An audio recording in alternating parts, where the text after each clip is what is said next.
inspiration to me as a community leader, as a political leader. My Muslim friend told me that do not think of diversity, because of politics in this country, do not think of diversity as something bad. Because the Quran itself teaches that diversity is innate, it is natural, it is fitrah. Because God himself created men and women into different diverse people and nations. Not so that we fight and quarrel, but so that we know each other. And I believe it means we complement each other where there are good values. We learn from each other. And this is also very much rooted in traditional Chinese Taoist thinking.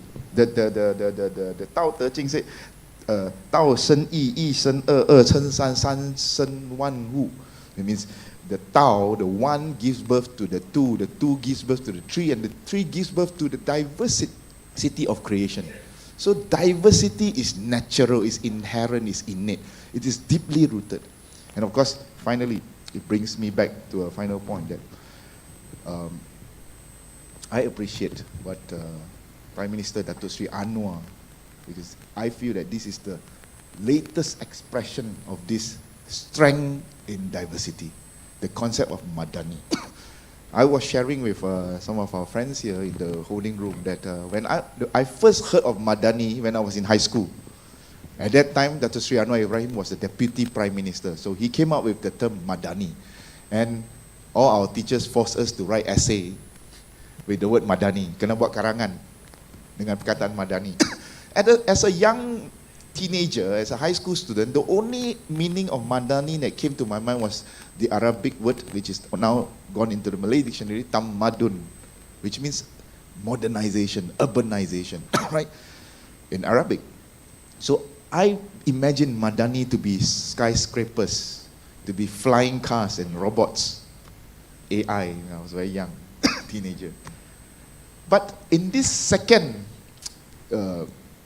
round of being introduced to the concept of Madani, now by Prime Minister Anwar Ibrahim, and he has more time to expand on this concept to the people of Malaysia, I began to realize that Madani is much deeper than just modernization and urbanization and skyscrapers and just merely material wealth. One very deep literature that deeply touched me and impressed me on the concept of Madani is this book by the 9th century Muslim polymath Al-Farabi. The ambassador of Uzbekistan is here. So shall we give him a round of applause, Your Excellency? Thank you for coming to this forum. So Al-Farabi is actually from Central Asia, right? His book Al-Madinah Al-Fadilah, The Virtuous Civilization or the Virtuous City, in which he described a virtuous nation or a civilized nation, a Madani society. What does it mean to be a Madani society? He said it's like a human body, where every part, every organ works together to make sure the body is functioning healthily and normally.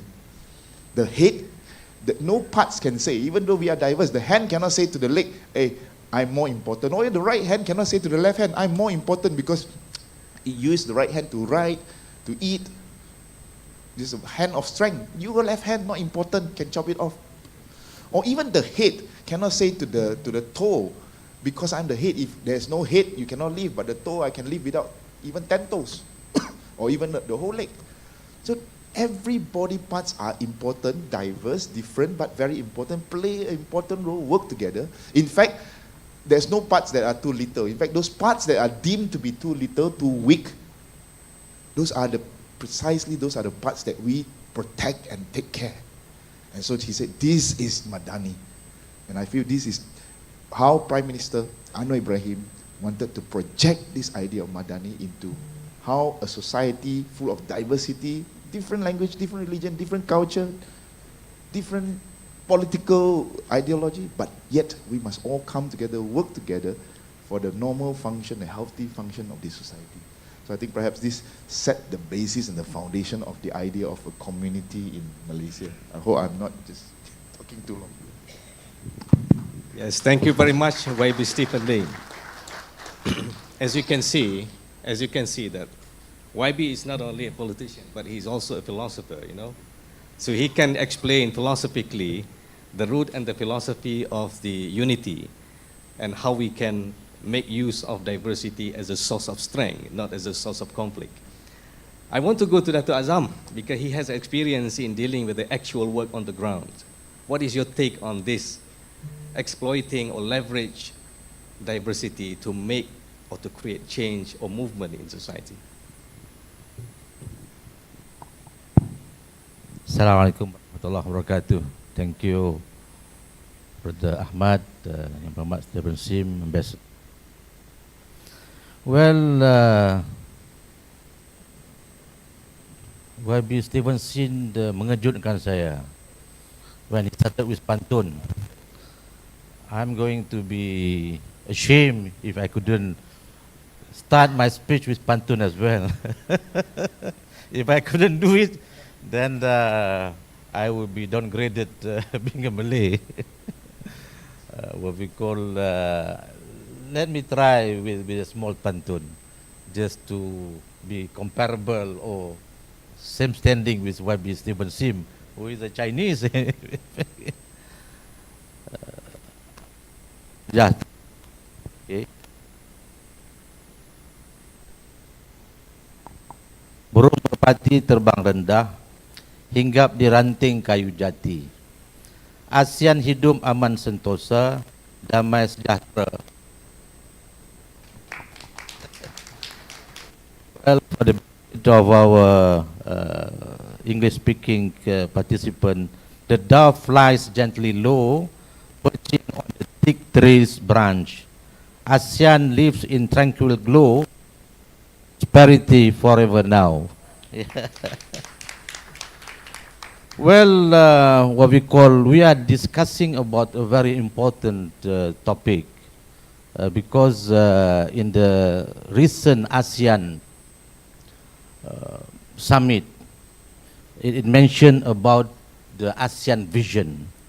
Okay, what do you mean by ASEAN vision? I think by the year 2045, what we call the ASEAN vision of 2045 is our shared future. Our shared future envision a resilient, innovative, dynamic, people-centered ASEAN community by 2045. That meaning to say that the shared future envision a resilient, innovative, dynamic, people-centered ASEAN. Ladies and gentlemen, Kampung Baru is very significant to Prime Minister Anwar Ibrahim. He started the Islamic movement in Kampung Baru. There is a road, there is a house that we start the movement in Jalan 20B, Jalan Daud. Okay, it's just nearby. So, and he is going to be here for the first time as a Prime Minister in Kampung Baru. So I think what we call, it is a very big symbolism that the revival of Islam, what we call, that trying to envision the concept, وَمَا أَرْسَلْنَكَ إِلَّا رَحْمَةً لِلْعَالَمِينَ. That means Islam, the what we call, the role of our Prophet is to be a mercy to mankind. So diversity is not a curse. Diversity is a blessing. It is creation of Allah subhanahu wa ta'ala. It is nothing new. I have two specific experience when I was in Abim Presiden and in my mission in Afghanistan, how to deal with the Taliban. Okay, and I'm using the diversity that we have in Malaysia. Okay, when I was Abim President, I was involved in what we call bringing back the wisdom of Buya Hamka.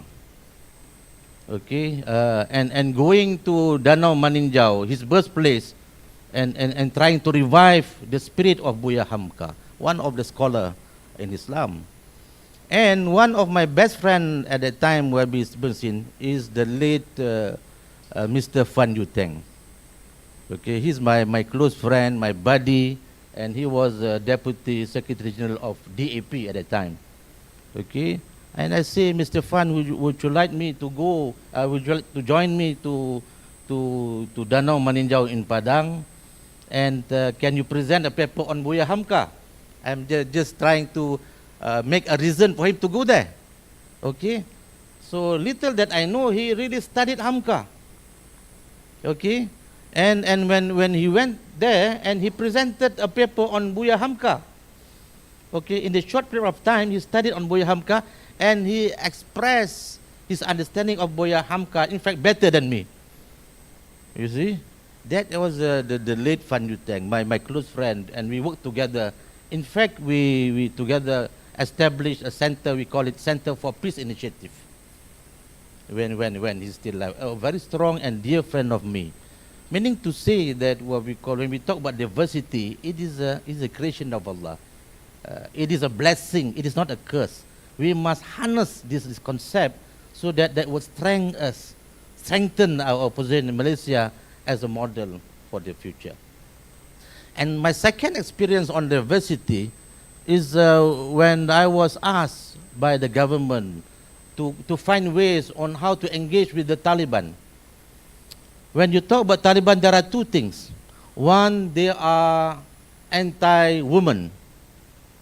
And secondly, they are anti-Buddhism, because they destroyed the tallest standing structure of Buddha in Bamiyan.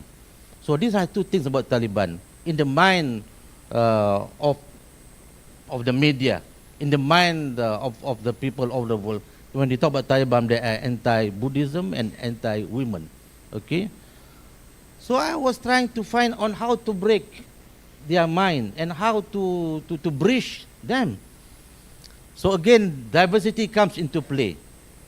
I was privileged to know one lady Buddhist monk in Sijangkang, Reverend Ju Cheng. She is a Buddhist, she is a monk, okay, and she is focusing on the humanistic Buddhism, talking about humanism. So I say, Reverend, are you willing to come to join me to Afghanistan? This is going to be my first mission. My first mission to Afghanistan, that was in 2022. 2022, yeah. No, 2022, yeah. You see, Dato, selamat ka? Yeah. I am a Buddhist, and I am a lady monk. Okay, not only a Buddhist but a lady monk. Okay, no, it's okay. Don't worry, I will be your protector. I will defend you. Why you want to go there? Because you believe in humanism, and your Buddhism is focusing on humanistic. Okay, so if you are, and I want you to wear your saffron robe. Don't wear anything else, but as you are, you know, with your bald-headed, a lady bald-headed monk, and wearing the saffron robe, come with me. And he said, okay, if you are sure that I will go. So alhamdulillah, we managed to go there. What we call, she came with the Buddhist robe and bald-headed and some of his followers, and she was quite nervous when she went down to from the plane. And what we call, when she went down in Kabul, she was having this prayer beat, you know, we call it tasbih. Okay, and she was praying in Buddhist way.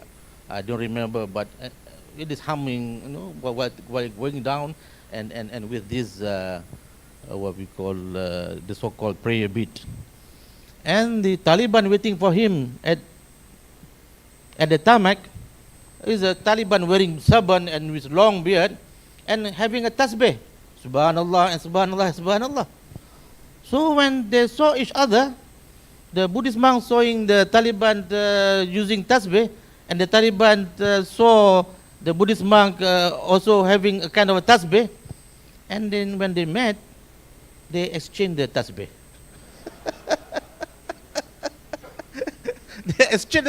The Buddhist monk gave the Buddhist prayer bit, and the Taliban gave his tasbih to that lady monk. Okay, Meaning to say, you must be brave enough. You must have the confidence. What we call, in Islam, it is very clear. La ikraha fid din. You don't force people to become Muslim. It has to become from inner self. Okay?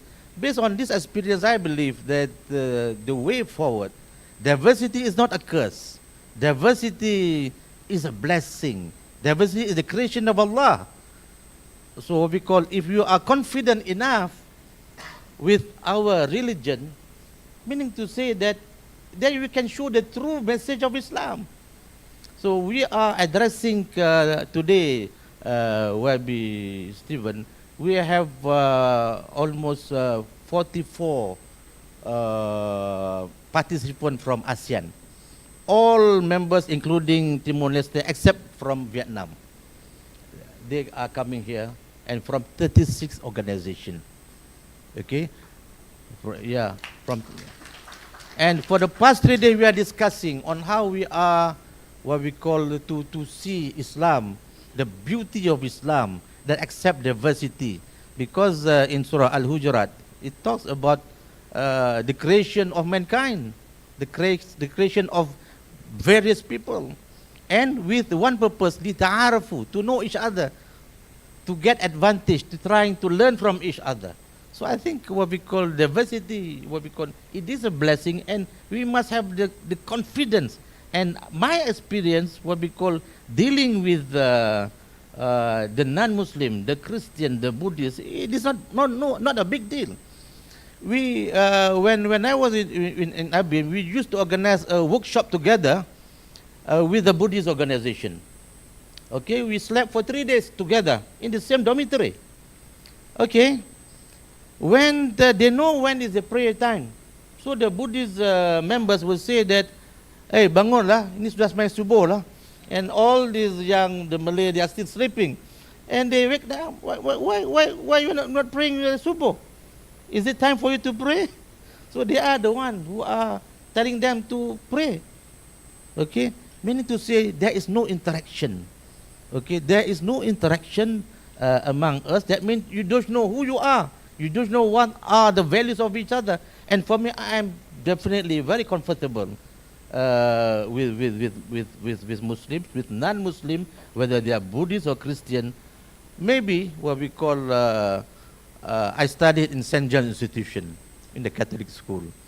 There I was exposed what we call with the Christian Brothers School, and we have a lot of Chinese friends and Indian friends, Hindus. Because of that experience, I am more open, I am more confident dealing with non-Muslims, whether they are from different region or not. That means that experience of living together, studying together, working together, that can open up your mind. And I think this is the way out, how we are going to harness the question of diversity. Thank you very much. Yeah, thank you very much. Before we go for interaction with the audience, I want to ask YB Stephen Sim, your wisdom on this. We are talking about rosy picture of diversity. If we are come across with a situation where there is a potential conflict, or where there is a conflict already in society resulting from the interaction. Because if you read Thomas Friedman, he said that whenever globalization happens, two things will happen. Either people collaborate, they have become confrontational. So let's say in the perfect world we have collaboration, but in the imperfect world sometimes we have confrontation. Based on your wisdom and I read the book, actually you wrote, Audacity to Think. How do you dare to deal with this kind of challenge?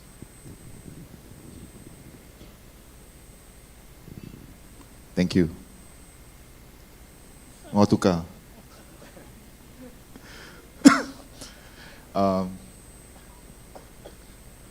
I wouldn't say it's my wisdom, but I think I like what Dr. Azam said. There must be interaction, and that was his exact word, interaction. I remember Dato Sri Anwar Ibrahim in the 90s when he wrote the classic, the ASEAN Renaissance. He said that in contrast to the Western thinker, when civilization meets, it need not end up or result in confrontation or collision or conflict. But it can lead to cooperation, it can lead to conversation. Dialogue is very important. I think what you mentioned as interaction, I think we need to create more dialogue space. Sometimes certain people, as I said in the beginning, some see diversity as a problem to be resolved, in fact as a disease to be cured. So as a result, certain political strand, not just in Malaysia but throughout the world, impose upon a diverse society that everyone must wear the same clothes, speak the same language, in fact even have the same religion. But is this sort of uniformity a guarantee of peace and harmony? I think all of us can confidently say no. I've been to countries where 90% or maybe even more speaks the same language, have the same religion, wear the same clothes. They are not only fighting each other, they are at war with each other. In fact, I always joke, if I don't understand your language, then I won't get angry when you scold me. Well, of course, our national language binds all of us. But I think celebration of diversity must include dialogue, must include constant and continual conversation with each other. I think we are not talking to each other enough in a country like Malaysia. This is a very good platform, but I see just on the surface, I'm probably the only non-Muslim here. I'm probably the only Chinese here. I feel that a conversation like this perhaps will be beneficial. Like Dr. Ahmad Azam was brave enough to bring a Buddhist nun, a female Buddhist nun, to Afghanistan. That requires confidence, as you said. There are political parties in this country that says Malays must be united, Chinese must be united. I find that very disturbing. In what sense of the word? 50 over years ago, a great figure in our country called for a national unity.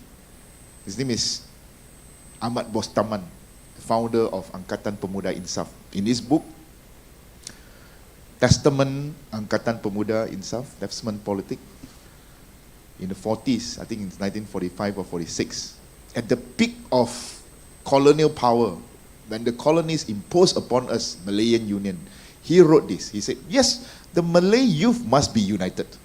But that is not an end in itself. The Malay youth, once you are united, you must unite with the youth of other races in this country. And then that's not even the end. Malayan youth at that time, Malay, Chinese, Indian, the multiracial youth, when you are already united within your national boundary, you have to be united with youth of oppressed nation globally. This is a unity beyond skin color. This is a unity beyond just your own political or religious belief. And the only way you can be united with somebody who is very different is this word that Dr. Azam said, confident. Kalau you tak yakin, you will only huddle among your own family members, your own tribe. If you are inconfident, you will only huddle and group among your own family members or your own tribe. But when you are confident, then you can reach out and work with other people. And this confidence comes from, number one, why I took a while at the beginning to explain and to focus, emphasize on our traditional philosophy, our traditional value, our religious value, is to show that this sort of confidence do not have to come from political party or political leaders. It is in your religious book that diversity is not a bad thing. It is God created. It is God ordained and God mandated. If God wants us to be one nation and one people, He would have done so. Am I right? Is it Quranic?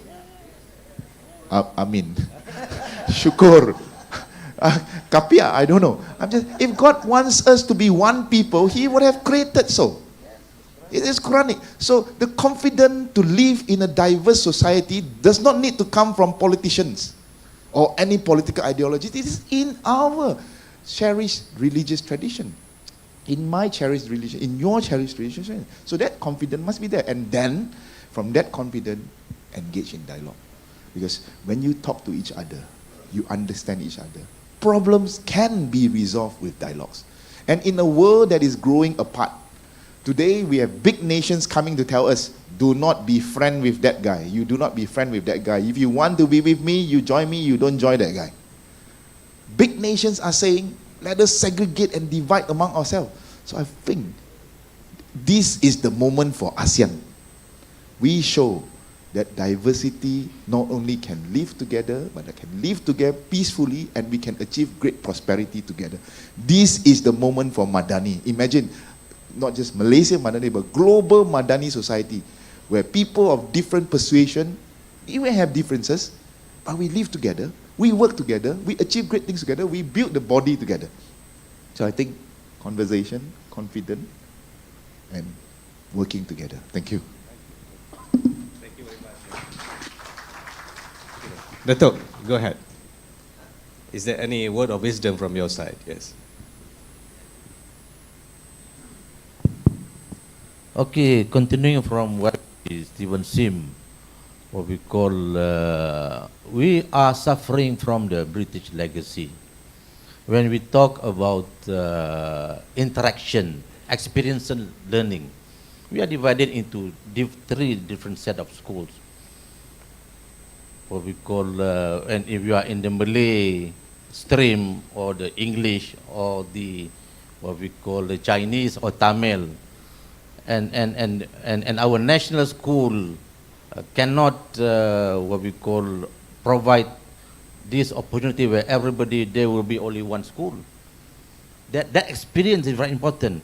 Now I realize that if, going to a Christian brothers school, what we call, where I have the chance to experience studying together, fighting together when you are still student, competing with each other, it makes you a better person. I play football together, you know, and fighting what we call for the name of the school from different races. And this is what we have, the legacy, unless we, what we call, unlock this legacy, what we call, and we will have this problem of no chance of interaction between the Malay and the Chinese and from the Malaysian context. So this is very important, staying, living together, which is very important. So I think the spirit of Madani is inclusivity. The spirit of Madani is peaceful coexistence. This is a very important concept. Okay? Of course, before the coming to Madinah of our Rasul Sallam, the first thing what we call, there was a Bai'atul Aqaba.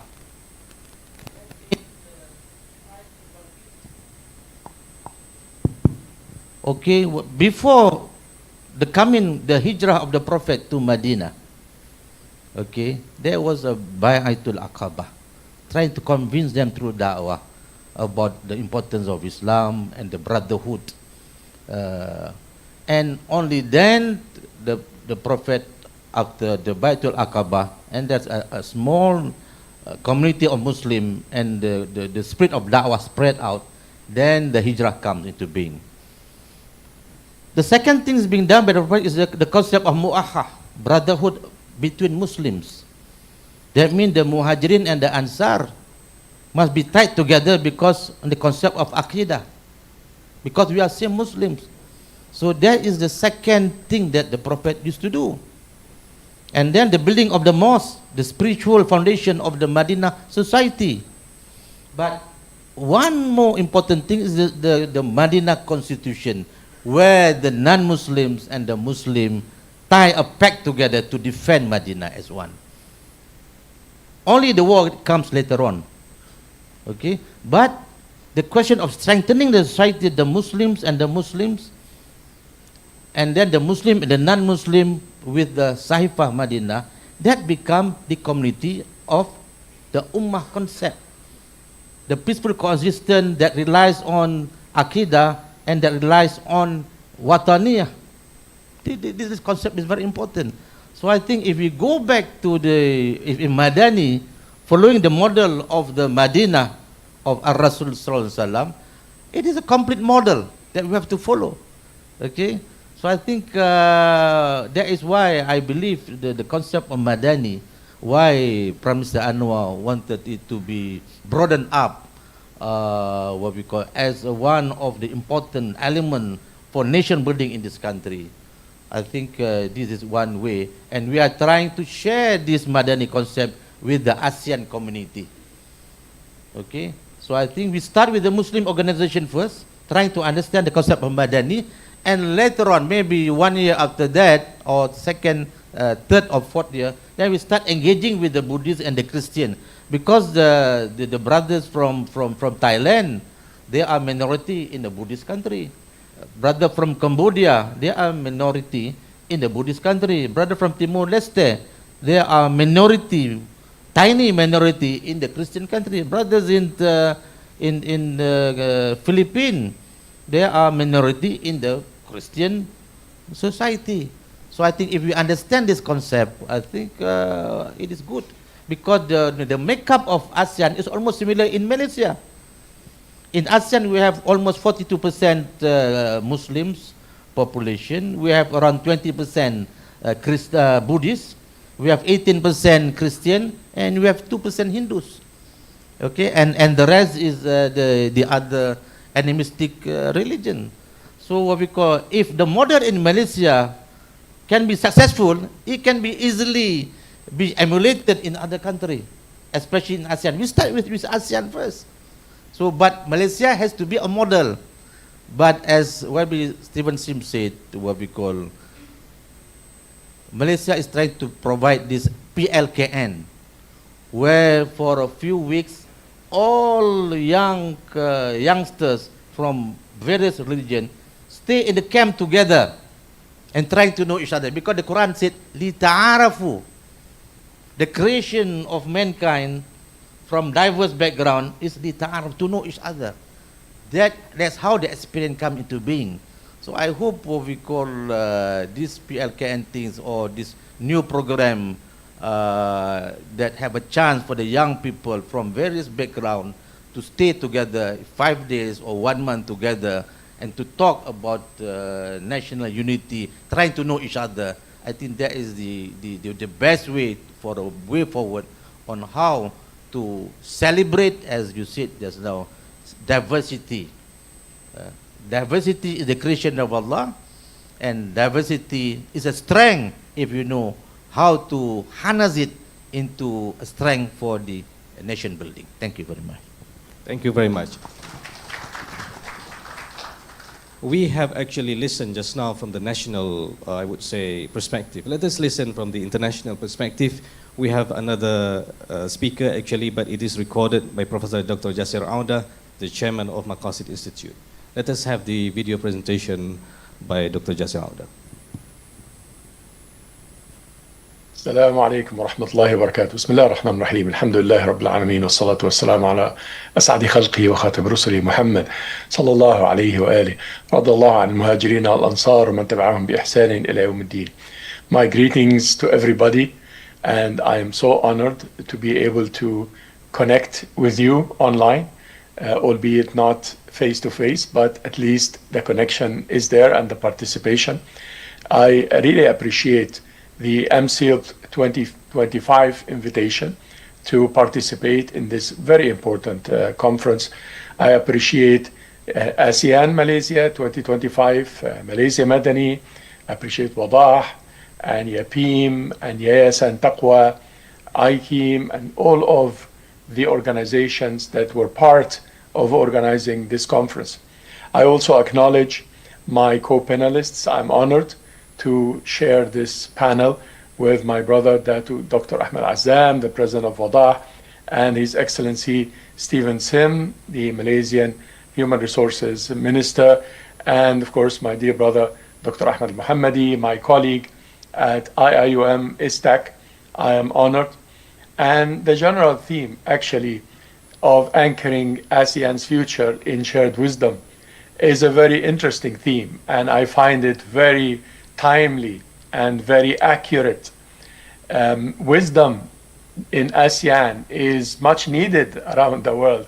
I am someone who traveled all over the world, and I can see that there are very few regions in this big world that still have a large degree of wisdom that is practiced, whether in politics, whether in economics, whether in society.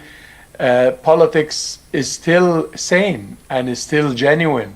Of course, there are some drawbacks that we can critique, but largely sane compared to the politics in the Western Hemisphere now, and how politics is becoming such a joke, really, versus economics. If you talk about ASEAN, there is still a sense of fairness and a sense of justice and a sense of anti-corruption. And of course, there are some gaps. We suffer from these economic gaps all over the world. But in ASEAN, there is a much more genuine attempt to bridge these gaps. We're talking about societies who live in ASEAN, and I happen to be back and forth between Canada and Malaysia, and I can see that societies in ASEAN do not suffer from identity crises that everybody is suffering from in the Western Hemisphere and in Africa and in Europe. There is no gender confusion, for example, which is a major deal. I am really happy to see that ASEAN is taking a lead and anchoring ASEAN's future in shared wisdom, as our conference is themed, is a very timely and a very important contribution to humanity. Religions in ASEAN, and as someone who's concerned about Islam and works for Islam, Islam is thriving in ASEAN, and other religions too, and there is a sense of religious freedom and religious pluralism, and there is no confusion between the religions like they try to do in the Arab world, for example, just blur the lines between religions and so on. It's not like that. Religious identity is clear, national identity is clear, and there is no confusion, and therefore ASEAN could contribute a lot. Our theme, sub-theme of this panel of empowering communities, weaving unity from the roots and community-led change, these three items are very important, whether empowering communities, weaving unity from the roots up, or community-led change is very needed and again very timely given the world that we are living in today. What I would like to contribute is that we need our shared basis of values, because these values that Islam promotes are very similar to values that other religions in ASEAN promote and other philosophies and other ways of life. My brothers and sisters kindly put in my bio that I'm someone with expertise in maqasid al-sharia, or the higher objectives of Islamic law, the higher objectives of justice and mercy and peace and compassion and morality. These are higher objectives that are shared by everyone in that region, in ASEAN, and should be shared by everyone in the world. But focusing on ASEAN, actually those higher values amongst religions and cultures could actually help us imagine and envision a shared future, a bright future that has empowering of the communities, weaving of the unity of our communities, and community-led change. And let me give one example that I would like to highlight in this context, that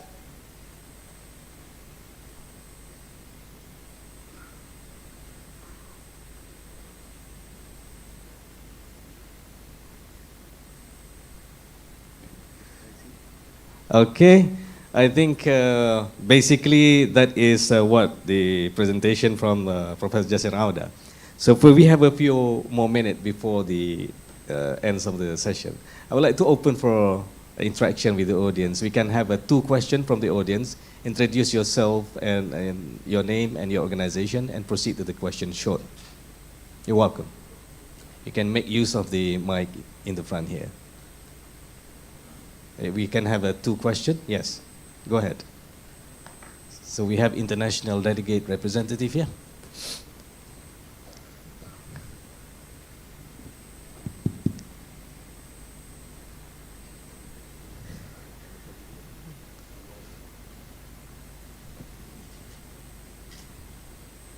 Assalamualaikum warahmatullahi wabarakatuh. I am Attorney Harun Ali, the founding chairman of the Ummati Philippines, the Ummah of Muhammad for Allah Incorporated. As we are representing our country, more than 100 million population, mostly are Catholic, more or less 20% Muslim. We are taking this challenge to unite the Ummah pursuant to the model community left by our beloved Prophet Muhammad sallallahu alaihi wasallam. So my question is that how could we unify the member of the ASEAN countries to effectively implement this leadership seminar to our neighbors as well as to our families? What is the strategy or platform that will be utilized in order for the effective realization of this incessant endeavor sponsored by WADAH and the Ministry of Religious Affairs of this beloved country? Thank you very much. Thank you very much.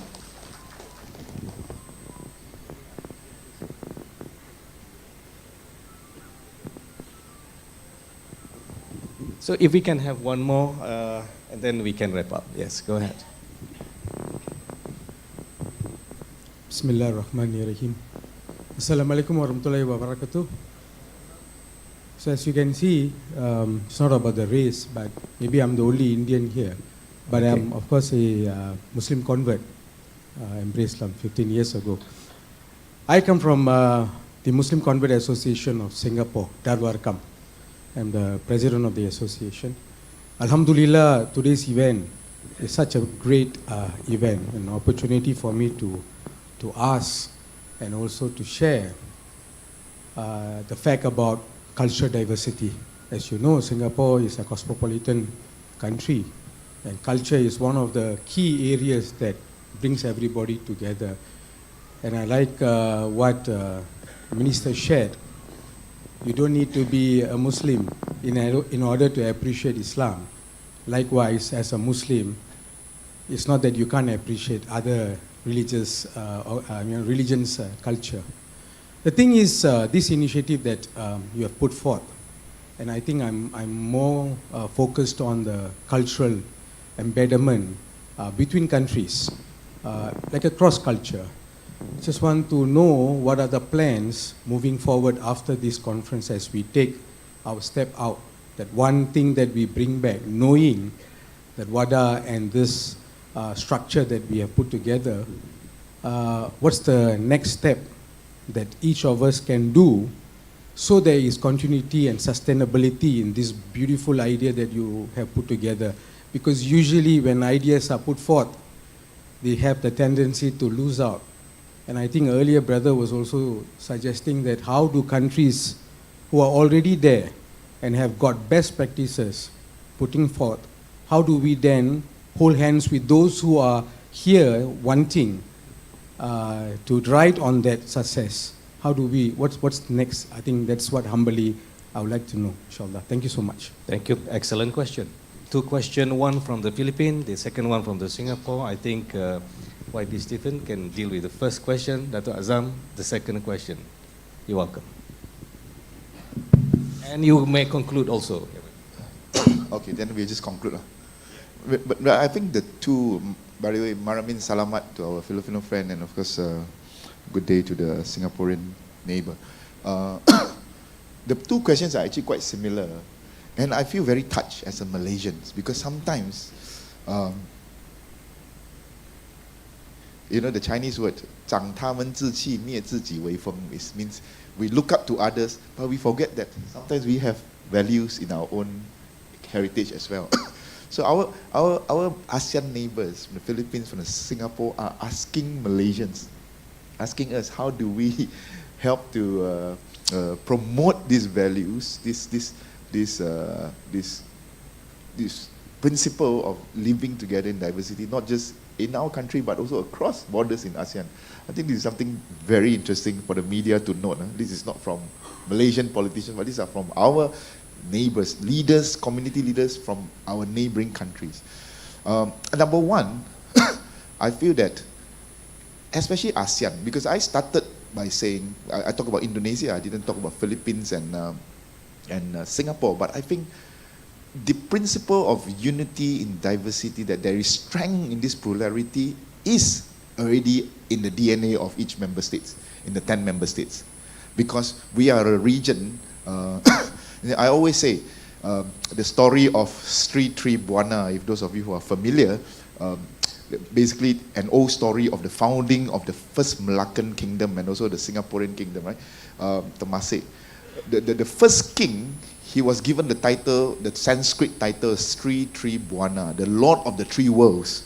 And I always tell my counterparts in Singapore and Indonesia that the three world refers to Indonesia, Malaysia, and Singapore, and this is how we are all tied together as one big ASEAN fraternity or Nusantara brotherhood.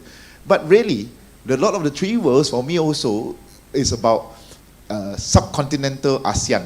You know, you have the countries like Thailand, Myanmar, Vietnam, Laos, etc. And then the archipelagic ASEAN, Singapore and perhaps our friends in the Philippines, Indonesia. And then you have the Malay Peninsula ASEAN. These are the three worlds. And the Malay Peninsula ASEAN is actually the bridge of the subcontinental ASEAN and the archipelagic ASEAN. And this is a region, because of the monsoon rain and monsoon wind, brings global world civilization, the Chinese civilization, the Indian civilization, the Western civilization, Islamic civilization to this region. So diversity is already built in our respective DNA, number one. But number two, interestingly, last month, when our leaders met for the ASEAN summit in Malaysia, Kuala Lumpur, they, in their wisdom, came out with the Kuala Lumpur Declaration, which envisioned the future of ASEAN collaboration. Number one, we want a more deeper and profound collaboration. Number two, we want a long-term collaboration. So the document is ASEAN 2045. You are envisioning a 20-year collaboration. And this is radical and revolutionary given the current geo-economic and geopolitical situation. When countries, big countries are saying, let's split. ASEAN is saying, let's work together, not only work together, closer, but also longer. And part of the document talks about, instead of just government being provider, government must be facilitator of community. There are community wisdoms. There are wisdom in the grassroots. You know, it should not just be top down, but there must be empowerment of local community. And our friends from the Philippines talk about best practices. Our friend from Singapore talk about best practices. I want to point out this particular point, this final point from the ASEAN document. It says that one practical expression of the ASEAN 2045 is to establish centers of excellence and ASEAN studies across member states to raise awareness and create repositories of local best practices. This is important. This is very important. I think moving forward, this is in our formal ASEAN document. So moving forward, this is something that all of us can bring back to our respective countries, respective government, and say, let's do it. Let's do it. We collect local wisdom, local culture, and then not only share it, flourish it within ASEAN, but also, as I said, this is the ASEAN century. As a summary, I like what Dr. Ahmad Azam said about PLKN, which is our version of national service, right? But on the other hand, I really don't think young kids, our young children, are the problem. Kan? I don't think our children are the problem. It is the adults that have to take responsibility. Perhaps politicians should go to PLKN. All of us must be part of the solution to this problem because we are part of the society. If all of us are determined, whether it is against our political interests, to say, no, I'm going to put this aside, I want to be part of the solution. Tak mau juga masuk bab perkauman. We insist, bertekad, degil, tak mau. Macam mana pun, kalau untungkan saya pun, saya tak mau masuk ke dalam bab itu. And I've tried that. I've done my best to say, regardless of how much votes it will win me, I don't want to go to this region of talking about race and religion. And I have been accused by my opponent of only taking care of certain race, not my own race. I said, yes, if I support my own race, I'll be a hero among my race. If I support my own race, I will win votes. But I think all of us have to play a role to be part of the solution. And the society, all of you, we are all adults here. Okay? We may not be able to force our politicians to go to PLKN, but all of us have the power, even if by our voice or by our own vote, to check on our politicians. When they go that way, stop them. Just yesterday, a leader, a prominent leader from a party that claims to be based on the great religion of Islam, which we have talked about. The party, the religion that promotes the value and principle of Surah Al-Hujurat 13 you have mentioned. The diversity, the polarity, so that we can live in peace. A leader from a party that claims to be Islam uses a photo of a soldier of a Chinese race in Malaysia being promoted in his post, and then stoke racial fear and anxiety about one day the Prime Minister of this country will be a Chinese. There is no way you can justify such posts. Am I right, fellow Malaysians and those of you who are Muslim? Am I right? Am I right? Or am I alone in this? There's no way you can justify such unnecessary provocation of racial sentiment. Am I right? Betul ke tidak? He did it. He did it. And when I voice it out, if there's a Chinese who is racist, I voice it out. But if there is a prominent political leader who is racist and create a very dangerous sentiment, I voice it out. Today he say he wants to sue me. I think all of us have to play a role. We can force our children to go PLKN. But it is time our society, Chinese, Malay, Indians, everyone, Malaysia, Singapore, ASEAN, the world, the people, the grassroots, the community, the strength is in the community. The strength is not just in government and politicians. The community decides the future direction of this country, this region, and this world. I think the community must play a role. Provide PLKN for your leaders. Thank you so much for inviting me to this conference.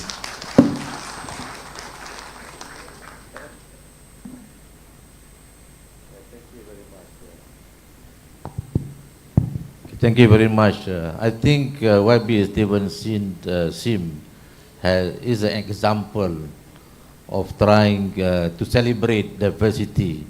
I'm following his Facebook and I saw that one of his he sent his former teacher to do Umrah, taking care of the poor Malay, the Indians, in his constituency.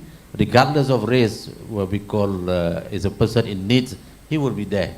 So he is an example of celebration of diversity, and he's trying to avoid the political of racism in this country. Congratulations, Steven Simbia, on that. Yeah. On the way forward, we have discussed for the past 3 days, there must be a platform for us to move forward, to promote the role of civil society, NGO, people-centered initiative, will complement the work of the government sectors. Okay, ASEAN it doesn't belong to the government alone. It has to be complemented by the civil society, by the NGOs. And we are inviting the NGOs to talk about Madani. And basically we have agreed what we call to start thinking about a platform. And so far we have agreed on the name of Maqasid, the purpose, MACASID, meaning that it is a Madani Center for ASEAN Community, Social Innovation and Development, in short of Maqasid. That means Madani Center for ASEAN Community, focusing on social innovation and development, Maqasid. The meaning of Maqasid in Arabic, in the purpose, the objective, why we are doing that. And I think with this platform, by the end of the day, what we call, we will present it to the Prime Minister. This is an NGO initiative to realize the 20 years vision of ASEAN community, what we call, and it is agreeable, then this will be our platform to complement the work of the government in terms of promoting social cohesiveness and realizing the vision of ASEAN community. I think this is a way forward, and basically almost all of us agreed there must be a platform to work. And we talk about Madani because Madani means inclusive. Madani means accepting and celebrating diversity, and there is no compassion in religion, and we must be confident enough to move forward with our own understanding, with our culture, and trying to know each other and benefiting from each other culture. I think this is the way forward. Inshallah, Malaysia is in the center of ASEAN, what we call, I think Malaysia can provide a model. So provided the issue that has been raised by YB Stevenson can be resolved as soon as possible, then we can be really a good model for other countries to emulate. Thank you very much. Thank you very much. Join me in thanking both panelists, YB Stephen Sim, Minister of Human Resources Malaysia, and Dato Ahmad Azam bin Abdul Rahman, President of WADAH. And inshallah, we meet again in the second forum, and hand over to the Master of Ceremony. Thank you, Dr. Ahmad, and our panelists for such an interesting, meaningful, and thought-provoking discussion. Alhamdulillah. Now, as a token of appreciation, we are delightful to present souvenirs to our respected panelists and moderators. We would like to invite Yang Berbahagia Professor Emeritus Dato Dr. Muhammad Yusof, accompanied by Yang Berbahagia Dato Muhammad Azam, to the stage to hand over the souvenirs. May I begin with YB Stephen Sim.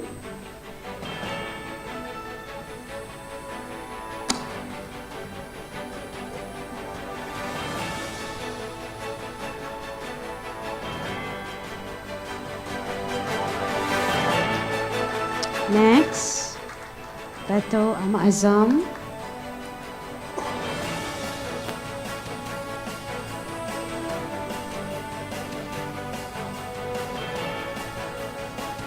Pose for the camera, please. Dato. Okay, thank you. Last but not least, our moderator, Dr. Ahmad. Persilakan, Doktor. And let us have one group photo for this first session with the VIP. Okay, one group photo, ya. Silakan.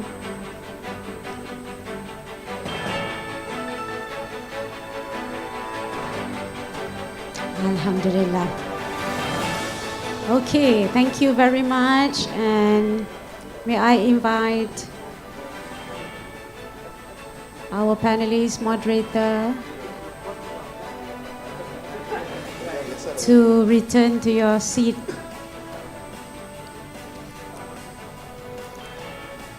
So that's for our first forum. Are we ready for our next one? Macam konsep lah. Are you ready? YB has to make his move, and terima kasih YB once again. We appreciate your presence to this symposium.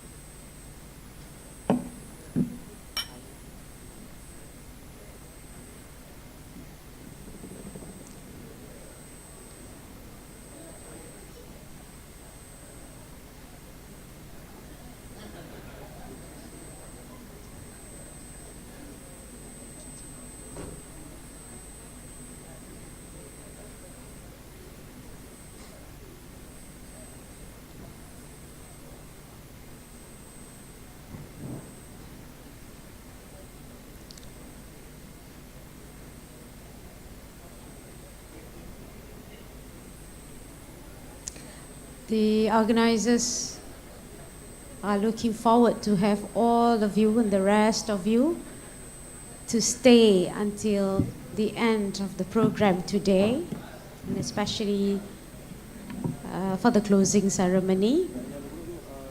No worries, we have lots of coffee, tea, free flow.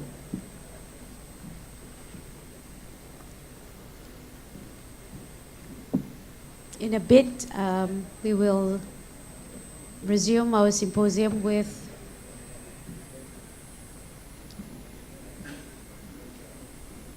we will continue with our forum too. Ladies and gentlemen, please take your seats. Thank you. We are now ready to continue our symposium today with Forum 2, entitled Religions and Traditional Wisdom as a Source for Socio-Cultural Renewal in ASEAN. And our panelists for this session, yang berbahagia, Professor Dato Dr. Muhammad Fauzan Nordin from Triple IT Southeast Asia. Yang berusaha Dr. Muhammad Syafiq Burhanuddin, he's a fellow at Center for Economics and Social Studies, short as EMAS at Institute of Islamic Understanding Malaysia, IKIM. And yang berusaha Mr. Pravin Periasamy from Malaysia Philosophy Association. And our moderator for this session will be Associate Professor T.S. Dr. Nur Izura binti Uzair. She's from Faculty of Computer Science and Information Technology, University Putra Malaysia, UPM. Please join me in welcoming our speakers and moderator to the stage.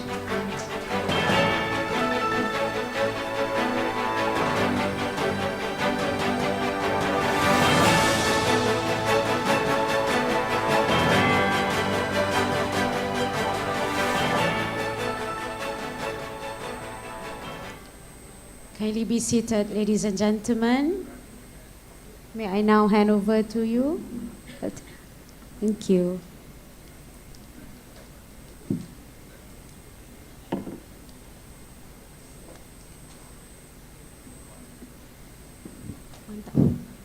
Okay. Bismillahirrahmanirrahim. Alhamdulillahirabbil alamin. Wassalatu wassalamu ala asyrafil anbiya'i wal mursalin wa ala alihi wa ashabihi ajma'in. Assalamualaikum warahmatullahi wabarakatuh, and a very good morning to everybody. We have our guests of honor who has to leave today. YB Tuan Steven Sim, Yang Bahagia Prof Emeritus Dato Dr. Muhammad Yusuf bin Uthman, Deputy Chairman of IKIM, Yang Bahagia Dato Ahmad Azam Abdul Rahman, President of WADAH, Yang Berbahagia Associate Professor Dato Dr. Muhammad Azam Muhammad Adil, Director General of IKIM, members of the press, distinguished guests, delegates from the Asian countries, ladies and gentlemen, welcome to this symposium. The very auspicious event. For that we are very honored to host today, and I'm also the Vice President of WADAH. So it is a very great honor for me to moderate this session, which is entitled Religion and Traditional Wisdom as Source for Social Cultural Renewal in ASEAN. And I would like to thank the organizers of the symposium for providing this vital platform for dialogue, reflection, and also collaboration under the theme Anchoring Asia's Future in Shared Wisdom, Empowering Communities for an Inclusive and Sustainable Civilization. So what we want to see, what we want to expect from the outcome from this symposium, which is, we can say, very timely and significant, as we know that the region is now struggling with the rapid shifts in socio-economic, in technological, as well as environmental changes, and therefore we need to look back, or come back to the religion, to the traditional wisdom, which have been deeply rooted in our lives for centuries. They are not only relevant but also essential in guiding our communities toward a more inclusive, ethical, and sustainable future. So what we want to face later, because we have a very diverse and rich cultural and religious background. We have Islam, Christian, Hindu, and Buddhist, which is a positive combination, mixture of all. And I guess with this mixture, it's a strength for us to face the challenges. Now, we are very privileged today to have with us three distinguished panelists. The first one, Professor Dato Dr. Muhammad Fauzan Nordin, who is representing Triple IT, which is an institution committed to the renewal of Islamic thought and the integration of knowledge, and of course addressing contemporary challenges through an Islamic epistemology lens. And the second speaker is Dr. Muhammad Shafiq Burhanuddin from IKIM, and Mr. Pravin Periasamy from Malaysian Philosophy Society. So we will begin with a brief introduction of all these the panelists that we have here. Professor Dato Dr. Muhammad Fauzan Nordin, who is also the Vice President of WADAH. He is a professor in the knowledge technology, professor in knowledge technology at the Kuala of Information and Communication Technology, IIUM, International Islamic University, Malaysia, and he earned his PhD from the University of Wales, MBA from the Central Missouri State University, USA, and also Bachelor in Computer Science from the University of Missouri, Kansas City, USA. He's currently the Deputy Rector of the Students Affairs at IIUM, and also he has previously held many important posts as deans at the Kuala, at the centers, at the universities, and also visiting professors at, is a fellow at the IKIM, where he has been there as a fellow since 2017. And his research interests is focused on the intersection of Islamic thought with the vision of future and the idea of progress and civilization turn in the multipolar world. And he obtained his MPhil and PhD from the Raja Zarif Sofia Center for Advanced Studies on Islam, Science and Civilization at UTM, University Technology Malaysia. And he has published his book in 2023 entitled Unku Aziz Vision of Development. Our third panelist, Mr. Pravin Periasamy, is a Networking and Partnership Director at Malaysia Philosophy Society, and he has coordinated the Society's flagship International Think Big Philosophy Summit, supported by Talent Corp and Ministry of Unity, hosted by Health University, directed the incubation program empowering Malaysian students to establish philosophy clubs nationwide, organize interface discussions, and oversaw society's media platforms. Also assisted the curation of the Malaysia Philosophy Society podcast. So we have, between them, their vast knowledge, expertise, and experiences that they will share with us. So, without further ado, I would like to invite our first panelist, Professor Dato Dr. Muhammad Fauzan, to present his talk. Okay, the floor is yours.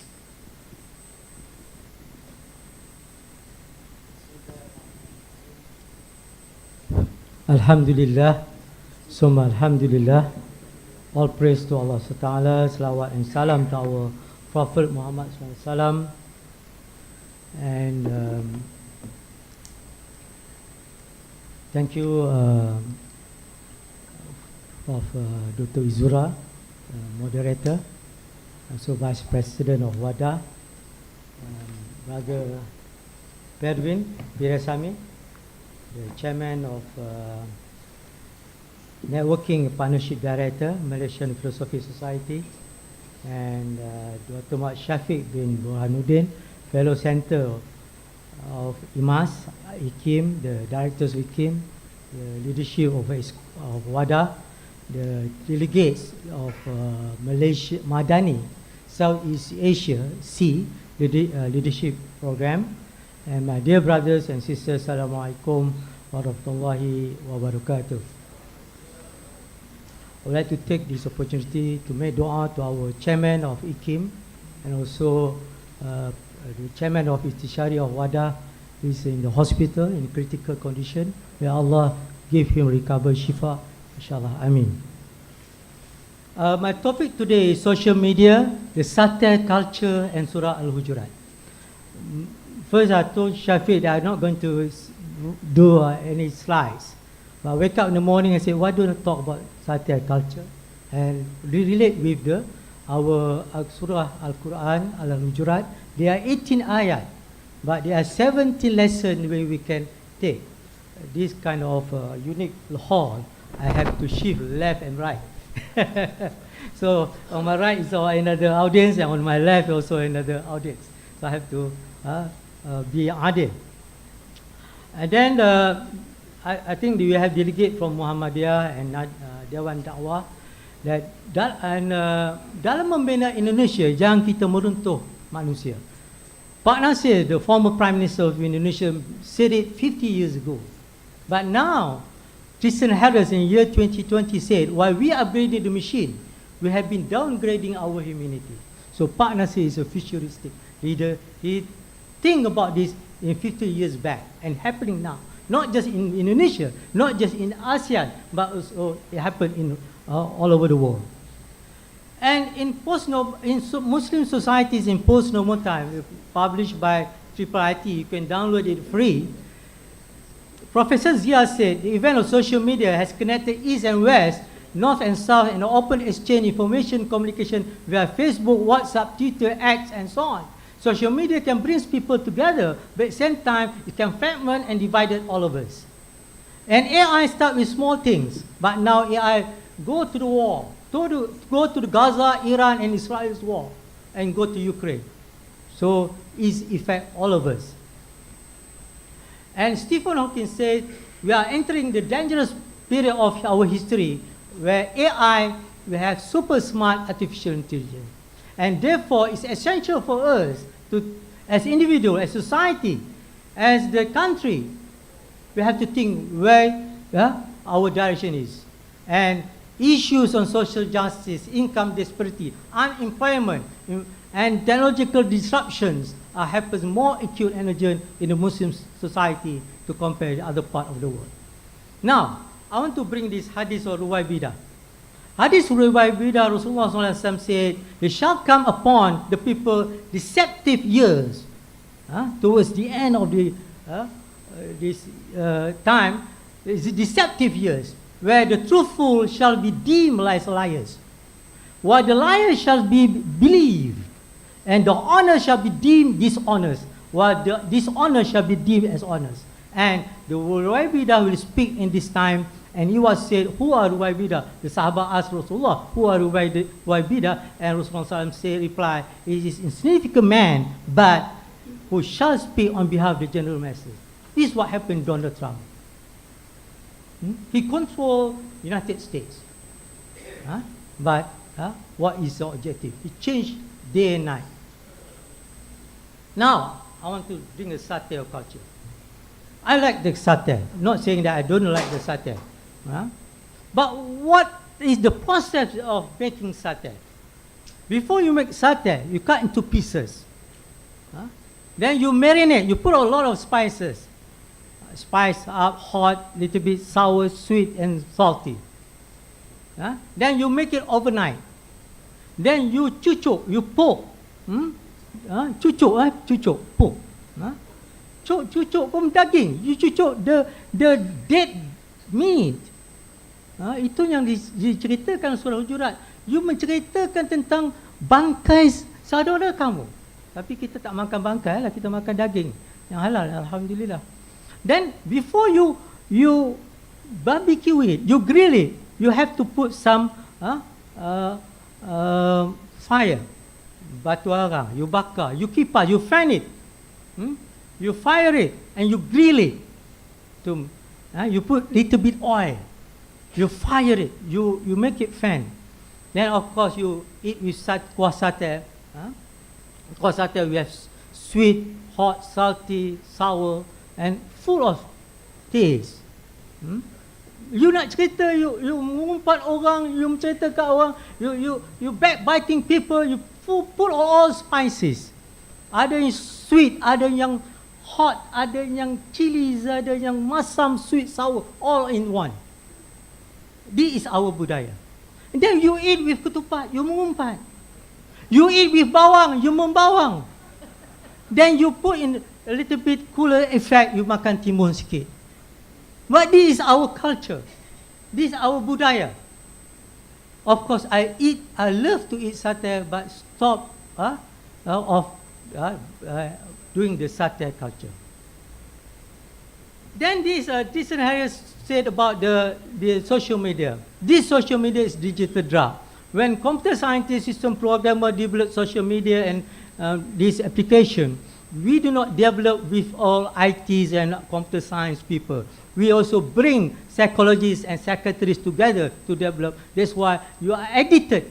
We are having this digital draft. This is digital draft. I repeat, this is digital draft. Dadah digital. Kita ketagih. Then MIT studies say the fake news travels 6 times faster than true news. This happened in the United States. But in Malaysia, I believe it's more than 6 times, if maybe 500 times. In Kementerian Pendidikan Malaysia, we find out that one teacher posted a fake news. We asked her to delete it. Of course, alhamdulillah, he deleted it. But before he deleted it, there are 550 times shares. But when she deleted only 1 share. Yang minta maaf tu 1 share. Yang fake tu, lies to more than 500 times. Okay, social media is a draft. This is what Professor from Stanford University, Andrew Lambert said. Jonathan said a whole generation is more anxious, more fragile, more depressed. This is our digital, why it is called digital draft. Okay, now go back to the Surah Hujurat. This honor Dr. Cikgu Halim. 1 week before he passed away, he sit down with me, with the Muslim wife, come up with 9 lessons. But I add another 10, then I add another 15. And Cikgu Halim said, why don't we make it 17? So finally we have 17 lessons from social media or Surah Al-Hujurat. All Surah Al-Hujurat is 18 ayat. Number 1 is taqwa. God consciousness. Even non-Muslim can apply this, God consciousness. Then do not put yourself forward before Allah. Or if you are non-Muslim, before your God. Then raise not your voice, number 3. Then no speak loud. Then be patient, sabar. Kita dalam social media ni kita tak sabar. Not just in social media, in our interactions, we're not patient enough. Then verify it, tabayun. This is Suratul Hujurat. Allah asks us tabayun. But we are tibayun dulu. Kita tibai baru kita minta maaf. This is our culture. So for those who don't understand what does it mean tibai is not really Malay. It's utara orang Kedah Penang cakap tibai. Tibai is meaning it's not cane it, smash it, but it's slander it first. Slander it first, then you seek forgiveness after you find it's not right. Then you have to make peace, fa'aslihu. But in social media, in our culture, sometimes we make war. We make war against non-Muslim. We make war against our Malays. Yang baru Sim says, the Chinese become 3-star general, then we talk about the future prime ministers. It's make war. Then act fairly, situ. Number 8. Number 9, not ridicule. Sometimes we ridicule among brothers and sisters. No defame. Then no insult. No insult. Then avoid suspicious. Number 12. How many minutes more to go? No, avoid. 5 minutes. Okay. Avoid suspicious. Then la tajassasu. Not to spy another. Stalker. Kalau bahasa komputernya IT, stalker. Now kita jadi stalker. We keep quiet in Facebook, we keep quiet in WhatsApp group, but we cut and paste and share with others. Okay? No, not to backbite. Ini yang tadi cerita budaya satir tadi. Then number 15, I think even last night, YB and Menteri Dato Naim mentions about this surah. To know each other, li ta'arafu. And here, quite interestingly, Allah SWT said, Ya ayuhan nas, all mankind, all humanity, we have created you from male and female and made you into nation and tribe that we know each other, not to fight each other, not to make war each other. But the most honorable of you with Allah is the best believer, who's taqwa, God consciousness. Then number 16, don't feel yourself have done a lot of good contribute compared to others. Some politicians today, they feel they are the best. They are the best minister. Others is not good enough up to the skill. So if you don't support me, you are less than me. So this is very dangerous. You feel you are the best. Ni anania, semuanya ana, mafi anta. So this is a problem with the sick people. Okay? Don't feel yourself done good or contribute or don't think you are the best compared to others. And number 17, Allah knows the unseen of the heaven and the earth. What we are doing, what we are saying, what we are sharing on social media, Allah is knowing. Allah see what we do. And then finally, we start with data. In computer, we start with data. After we process data, we have information. So data communication, data workers, information, data society, go to information workers, information society, information management, information communication. But we add information, it becomes knowledge. Not all information is knowledge. Not all information in social media, Facebook, internet, or YouTube, Instagram, X is a knowledge. Most of them is a data or maybe information, but not even knowledge. But the highest knowledge is wisdom. So you start with knowledge workers, knowledge society, knowledge management, knowledge communication, but the highest is wisdom communication. Wisdom workers. We want wisdom workers. We want wisdom society. We want wisdom economy. We want wisdom technology. With that, wabillahi taufiq wa hidayah. Wassalamualaikum warahmatullahi wabarakatuh. Thank you, Professor Dr. Fauzan. He talked about challenges of the social media, the fake news, the disinformation, misinformation, and all these challenges. Malinformation, yes, another one. So how we are seeing the disintegration of values, degradation of values through social media, which the technology is supposed to be something that can benefit us, but it can also be misused for negative purposes. And how religion and traditional wisdom has already outlined what needs to be done, things that should guide us in the cyber world, I would say. Next, we will move to the second panelist, Dr. Shafiq from IKIM. The floor is yours, Doctor.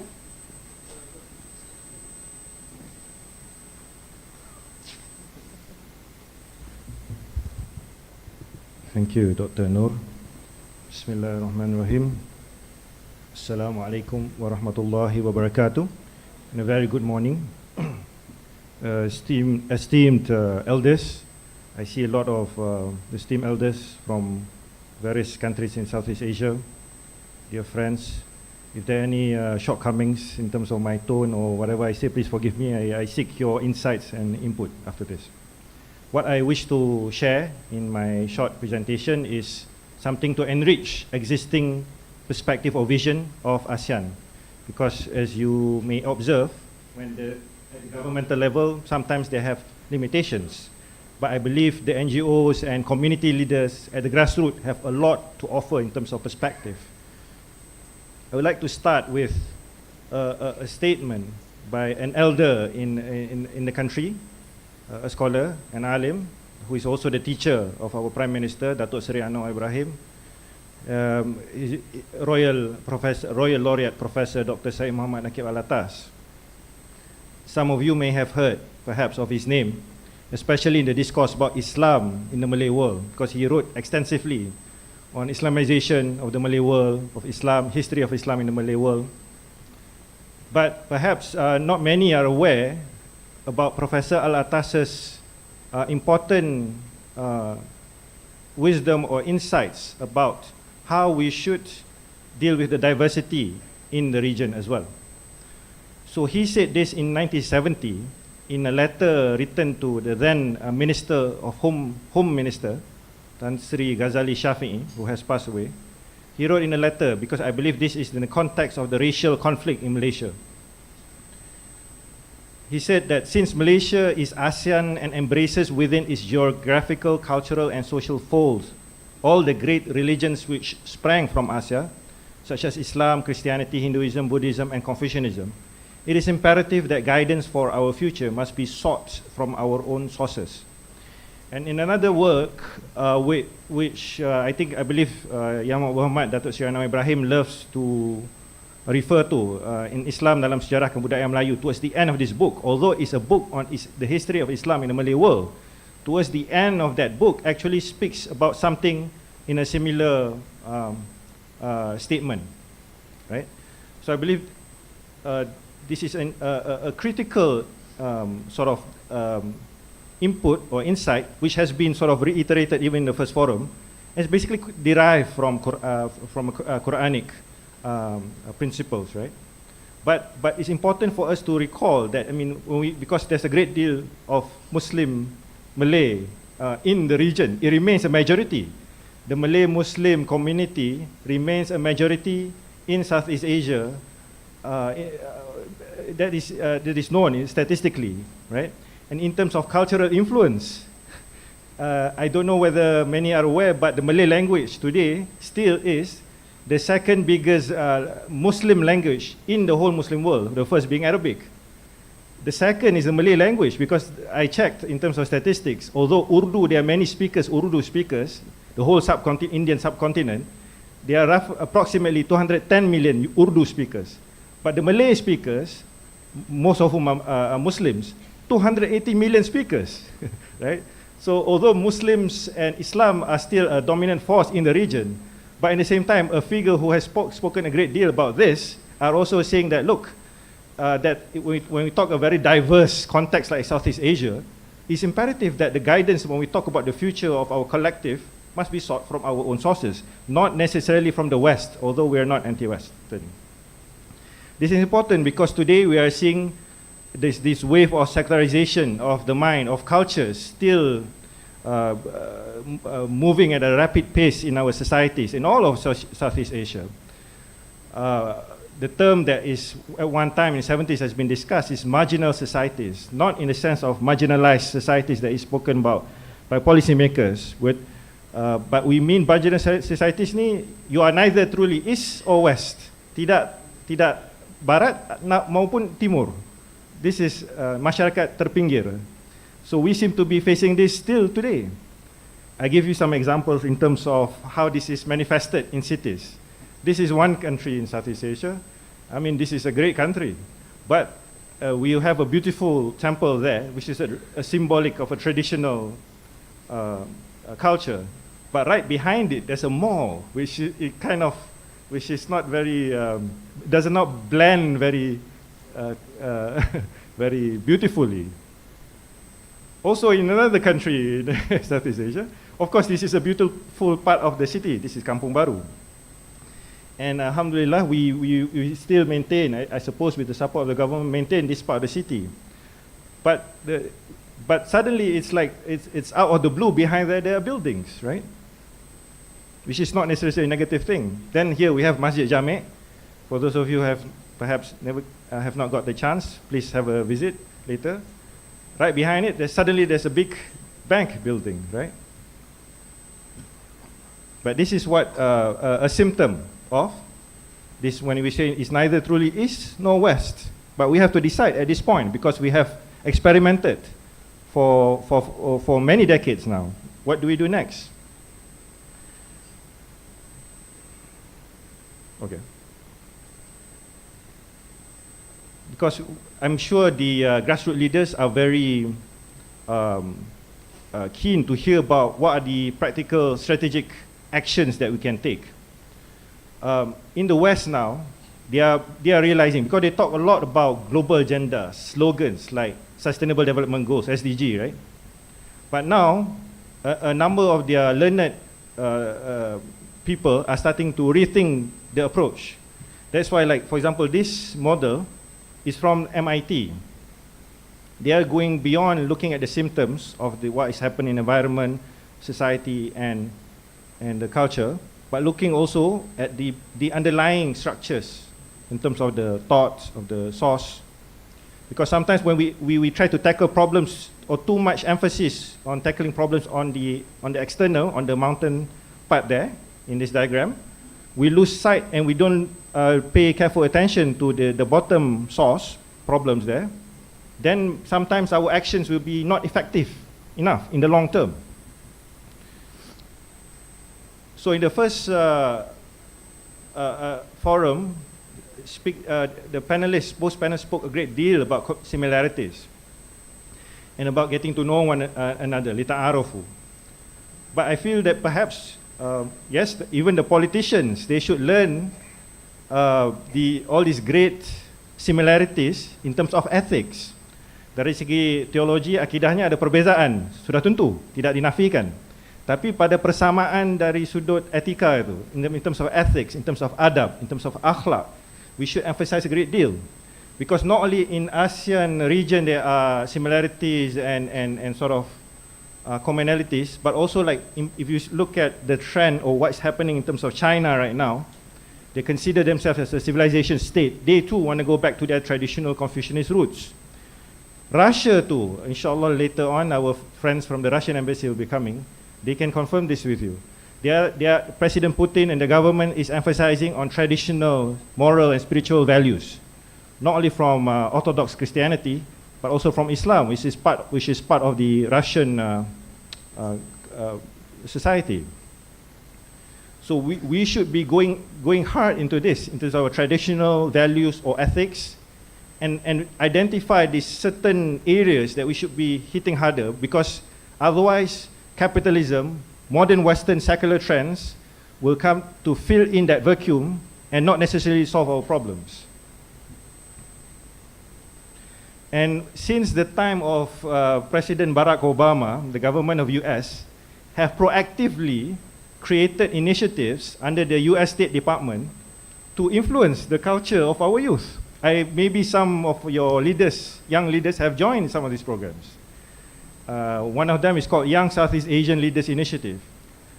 I was, secara kebetulan, coincidentally, I was invited as a speaker representing somebody in a previous institution. So I saw when they host these events in Southeast Asia, in Malaysia and various countries in the region, and they pay them, they pay everything, this American government. They only speak about American values, democracy, freedom of speech, finish, which is fine, you can talk about it. But why nobody is talking about Asian values and philosophies and wisdom? So unless we are aware, I'm sure your respective NGOs and grassroots leaders have done tremendously a lot to influence your culture. But I think with these developments, with what the West is doing, actively doing, we too have to be more strategic in terms of how we frame our ideas and present our traditional wisdom. Take home points. Number one, there's three things. The marginal society, masyarakat terpinggir yang saya sebut pada awal tadi, we will not only incapable to march confidently to the future, but will be at the mercy of secularized forces within your nations and externally. Secondly, by drawing upon the spiritual and traditional wealth of Southeast Asia, we can chart a path that is more towards a more whole, rooted and meaningful identities. Therefore, when we talk about any strategies, we must keep 1 and 2 in mind. Thank you very much. Assalamu alaikum.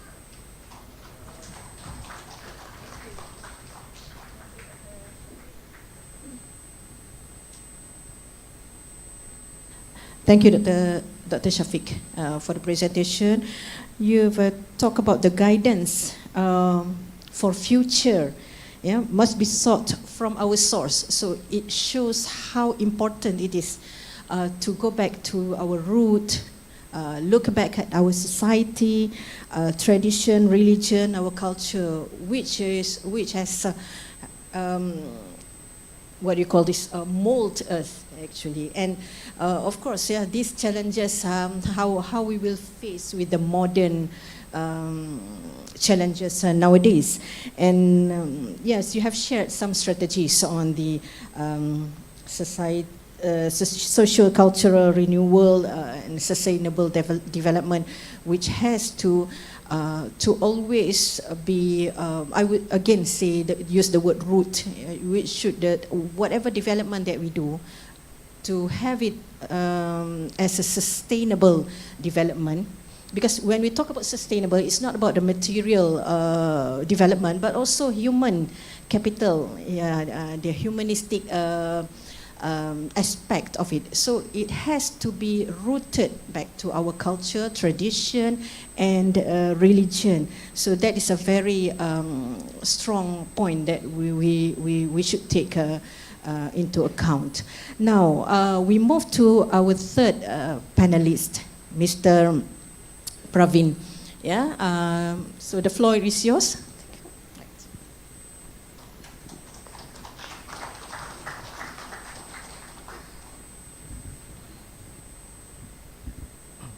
Right, testing. Okay. Allow me to please pay deference to the fellow delegates who have taken time out of their busy schedules to arrive for today's session, and fellow panelists, members of the press. It's an honor to stand before you today. While I don't have slides for you per se, I do have a plea to share with all of you today. I'm nervous, not because I'm on stage, but because I'm scared of the death of the very thing that I think runs the world. Whether it's the flourishing of the sciences or the beauty of the arts, whether it's poetry or music or culture, I'm scared of the death of philosophy. So I stand before you today within a few minutes that I have in my hands to try to present a small case to you that we should do whatever we can to revive philosophy, not just from the perspective of what's often celebrated in the West, but also in the East. Now, before I go into that, you might say to yourselves, well, why are you exactly afraid of such a death? Has such a death happened? And is there possibly a resolution to this? We can look, ladies and gentlemen, to the 14th to the 17th centuries. What precisely took place on this date? It was the European Renaissance. Oftentimes in academia, it's spoken with the glamour that it often deserves. I mean, it brought about culture and it emphasized religion and architecture and art. But many people often forget that the only reason why the Renaissance was revived in the first place was because of a rediscovery of philosophy. It was the Islamic philosophers, like Al-Ghazali, like Ibn Rushd and Ibn Sina, that sought to rediscover the beauty of the works of Aristotle and Plato and Socrates and Hippocrates and brought them to the West via Arabic translations. When then they were then subsequently Latinized, this revived a sudden interest into these abstract ideas of what is good, what is bad, what does it mean to be ethical, what does it mean to live a good life. We shouldn't lose these questions. In fact, it is precisely the dismissal of these questions that allow us to be distracted. We become distracted by the words of politicians. We become preoccupied with class issues, and we neglect individual and communal interests. Philosophy is what I want to argue today, is the thing that unifies us. All of us in this room today have a love of wisdom. All of us have hardships, and we oftentimes look for comfort and consolation in the pursuit of those things. All of us want to live a happy life. Perhaps you want to pursue a marriage or a relationship, or we want a successful education or a good career. But the way that we best navigate these things is through first understanding the framework by which we live that life. And I think philosophy can offer that. Here at the Malaysian Philosophy Society, it's the organization that I represent. I'm very happy to say that my EXCO is also here today, a delegation from the Malaysian Philosophy Society. So I want to speak about our mission and how we're exactly addressing that solution. We try to advance something called practical philosophy. Practical philosophy, very simply, is just the attempt to try to dissect all the major traditions and ideas in a way that's digestible to audiences everywhere. You don't necessarily have to be a Christian or a Muslim or a Buddhist to appreciate certain religious ideas. The very point that we want to make is that these ideas are universal. Whether it's the love of charity in Islam, whether it's the love for solace in Buddhism, or the love of forgiveness in Christianity, all of these values make up philosophy, this broad umbrella of this love of wisdom. It's what has advanced mankind for centuries. And I ask you today to look within yourselves and to ask, is this something you're willing to let go? Of course not. That's why we're here today. And so you should look at yourselves proudly and with joy. The very fact that we're here today, this hunger, this interest to answer the questions of life, I think goes to show that philosophy will very much remain alive if we decide so, if we decide to persist and to not give up. And I believe in that fundamentally. And so I think within the broader question of ASEAN, for example, there's a question of what can ASEAN do as a bloc to promote philosophy? We can look at, for example, at the time of, say, when the Renaissance took place, or in other parts of the world where scholarship and academia were celebrated. The reason why this often was successful is because it acted as incubation chambers, right? Scholars all over the world would congregate together and discuss ideas. My dream is for Malaysia and ASEAN to act as incubation centers for intellectual ideas across the world. Imagine, ladies and gentlemen, an ASEAN that takes intellectual ideas seriously, that its institutions and academics are internationally recognized. We're halfway there. In fact, much of our scholarship, much of our great academics are doing incredible work. And I think what I would suggest is that we take the extra leap and we decide as a community, as a united ASEAN, what we can do further to promote philosophical interest. I think this comes down to strong public policies, for example, at the local level. So how can Malaysia lead by example? I think that significant investments in our public libraries is a good example, right? One of the ways to generate interest in, say, reading and familiarity with the great ideas of philosophy is to have great public libraries that has extensive collections from all over the world. I think that the government should also potentially explore ways that it can support philosophy clubs across Malaysia, across campuses, to promote philosophical engagement, right? We want a literate society that, in Malaysia specifically, a culture where we can appreciate all of our religions and present a united front.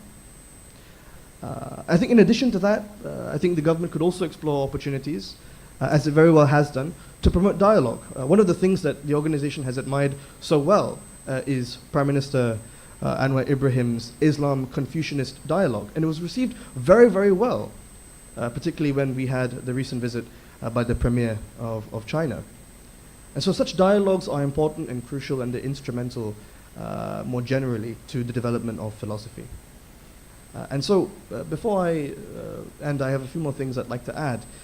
So coming back to practical philosophy, one of the things that we can generate interest, in addition to some of the things that I've mentioned, is through just awareness. Right? How many of us are actually really aware or curious about other traditions, sometimes even competing traditions? Why have we lost that curiosity? I urge that curiosity to be revived. There are two ways we can do this. Number one, oftentimes I think there's an overemphasis on education. Well, while education is important, I completely agree with you. We shouldn't neglect the interests of the youth. But what about people that have graduated universities and have gone to the workplace, right? Sometimes because of labor conditions, there is a lack of time that people have, especially older people, to read books and to explore philosophy and to go out of their way to speak to people and to spend time in communities. They often suffer from burnout, for example, right? So if we work towards stronger public policies that make the working space more relaxed, more flexible, maybe that free time could be used recreationally to explore philosophy and to generate philosophical interest in older audiences too. Now for younger audiences, the same formula has, always applies. Investments in new forms of education, platforms like artificial intelligence. We're seeing now in Malaysia, philosophy courses are taken more seriously now. Just recently, Taylor's University in the Klang Valley launched philosophy, politics, economics, the first of its kind actually in Malaysian history. So we're on the cusp of something incredibly exciting. And I think it can be made even better if we all work together collectively. So again, I think at the educational level, of course, investments in education. I think at the workplace, I think there can be significant investments to boost workplace productivity, but also allowing more recreational time and activities as well to allow philosophy to be explored by all quarters of society, from the young to the old as well. So before I sign off, some final words. You might think to yourselves, okay, all right, I find what you're saying quite interesting, but how do I start? Where do I begin? Well, I guess for the purposes of promotion, you could come and check out the Malaysian Philosophy Society. You could very well do that, of course, just kidding aside. Start anywhere. Go on Google, type something, figure something out, read something, whatever it may be, start the process. Because, remember, ladies and gentlemen, your ancestors thousands of years ago, the only reason why we have the literature we have today, the thousands, the corpuses of literature we have today, is because a few people said, do you know what? I think this philosophy stuff is pretty interesting. And look where we are today. Thank you, everybody. Thank you, Mr. Praveen, who has raised his concern about the death of philosophy, which we can see that from philosophy we go to wisdoms, from their wisdom and how important it is to create awareness of other traditions as well. Now, before we proceed further to the next round, to open questions from the floor. In the meantime, you can, think of questions that you will ask. I've been told that the organizers have some important announcement to make. I pass to the MC. Thank you, Prof. Okay. Bismillahirrahmanirrahim. Inna lillahi wa inna ilaihi raji'un. Indeed, to Allah we belong and to Him we shall return. It is with great sorrow that we announce we just received the sad news of the passing of Professor Dato Dr. Muhammad Nur Manuti, Chairman of IKIM and WADAH, who returned to the mercy of Allah SWT just shortly this morning. Professor Dato Dr. Muhammad Nur was a close friend of our Ahmad Muhammad Prime Minister. He was a towering intellectual, a passionate da'i, and a visionary leader whose contributions to the field of Islamic thought, education, and civil society were profound and far-reaching. His leadership at IKIM and WADAH exemplified wisdom, humility, and unwavering commitment to the uplifting of the Ummah. We extend our heartfelt condolences to his beloved family, colleagues, and all who were touched by his legacy. We make dua, may Allah subhanahu wa ta'ala shower him with infinite mercy, forgive his shortcomings, and grant him the highest station in Jannatul Firdaus. Let us recite Al-Fatiha.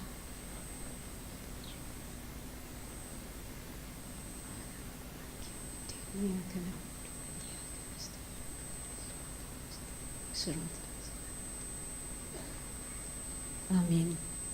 With that, I return the session to you. Prof. Thank you, Thank you, Madam MC. Now, we have heard the presentations from our panelists. Prof. Dato Dr. Fauzan talk about how, for social cultural renewal, we have to balance between the religion and tradition with modernity, including the digital technology and social media challenges which have now become an integral part of our life. Dr. Shafiq also has outlined some strategies on the social cultural renewal with religious freedom as well, and Mr. Parvin has stressed upon the importance of philosophy as also part of wisdom and traditional root, knowledge and intellectual. So now I open the floor to the audience. If you have any question to the panelists, please mention your name and your affiliation. Right. Yes.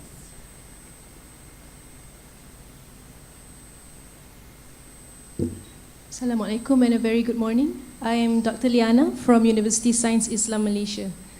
I teach medical microbiology, but I do have a very profound appreciation for sociocultural and philosophy. My husband works on film and philosophy as well. So my question is, how do we help our younger generation find their own identity that is not so either leaning towards the Western Hemisphere, while also help them gain an appreciation for philosophy? I find that younger generation nowadays don't have or lack purpose in the things that they do, and I feel that they need to have more appreciation for self-identity without being so influenced with the Western Hemispheres, and also instill philosophy in their daily lives. I feel that that might help them navigate their lives better in the future. That's it. Thank you. Thank you, Dr. Liana. Any other question that perhaps we can get one or two more questions before we pass to the panelists to get a response from them? Yes, please.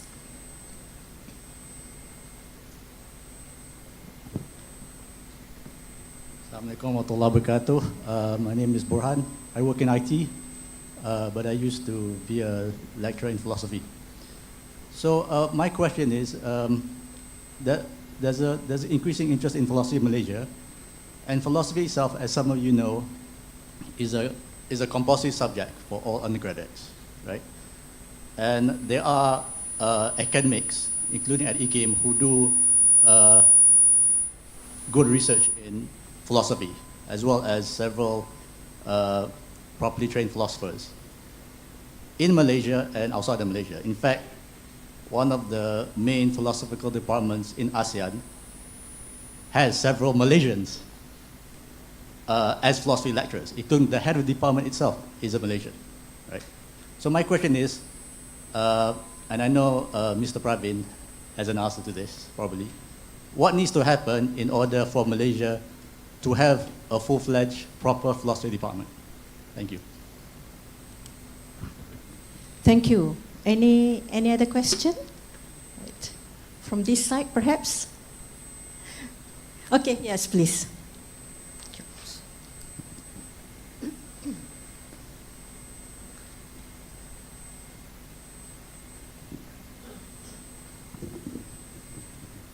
Assalamualaikum warahmatullahi wabarakatuh. As we have been enlightened with your wisdom. Your name, sir? I am attorney Harun Ali from Philippines. As we have been enlightened with the wisdom of our resource speakers, then as we observe that with the present generation of Prophet Muhammad sallallahu alaihi wasallam, that we are facing many challenges in our current situation, specifically those Muslims who are living in non-Muslim government, like us in Marawi City in the Philippines, that there are darkness forces use this social media and use their platforms, using also artificial intelligence to destroy the image and the areas of Muslim.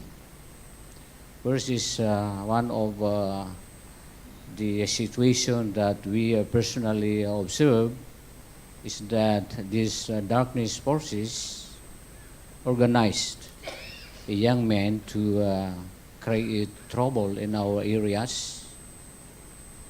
Afterwards, this young man tried to manifest that they were fighting in behalf of Islam, but at the end of the day, we found out that their purpose is to destroy our city and to destroy the image of Islam. Another issue is that in view of the introduction of this current technology, the artificial intelligence, these existing forces use this artificial intelligence in order to massacre the innocent civilians, like the children, as we have observed in some part of the world. So the challenge now is that being a religious scholars of the Ummah of Prophet Muhammad sallallahu alaihi wasallam, what is our solution in order to guide our people not to be penetrated by these terrorists, these darkness groups, just to destroy our image? And also, how could we elevate our artificial intelligence also to defend our oppressed fellow Ummah, considering that we have been incessantly endeavoring to prove to the world that being a Ummah of Prophet Muhammad, we are beneficial to mankind. So these darkness forces contradicts our struggle that they're trying to destroy our image in order to make it appear that the Muslims are terrorists.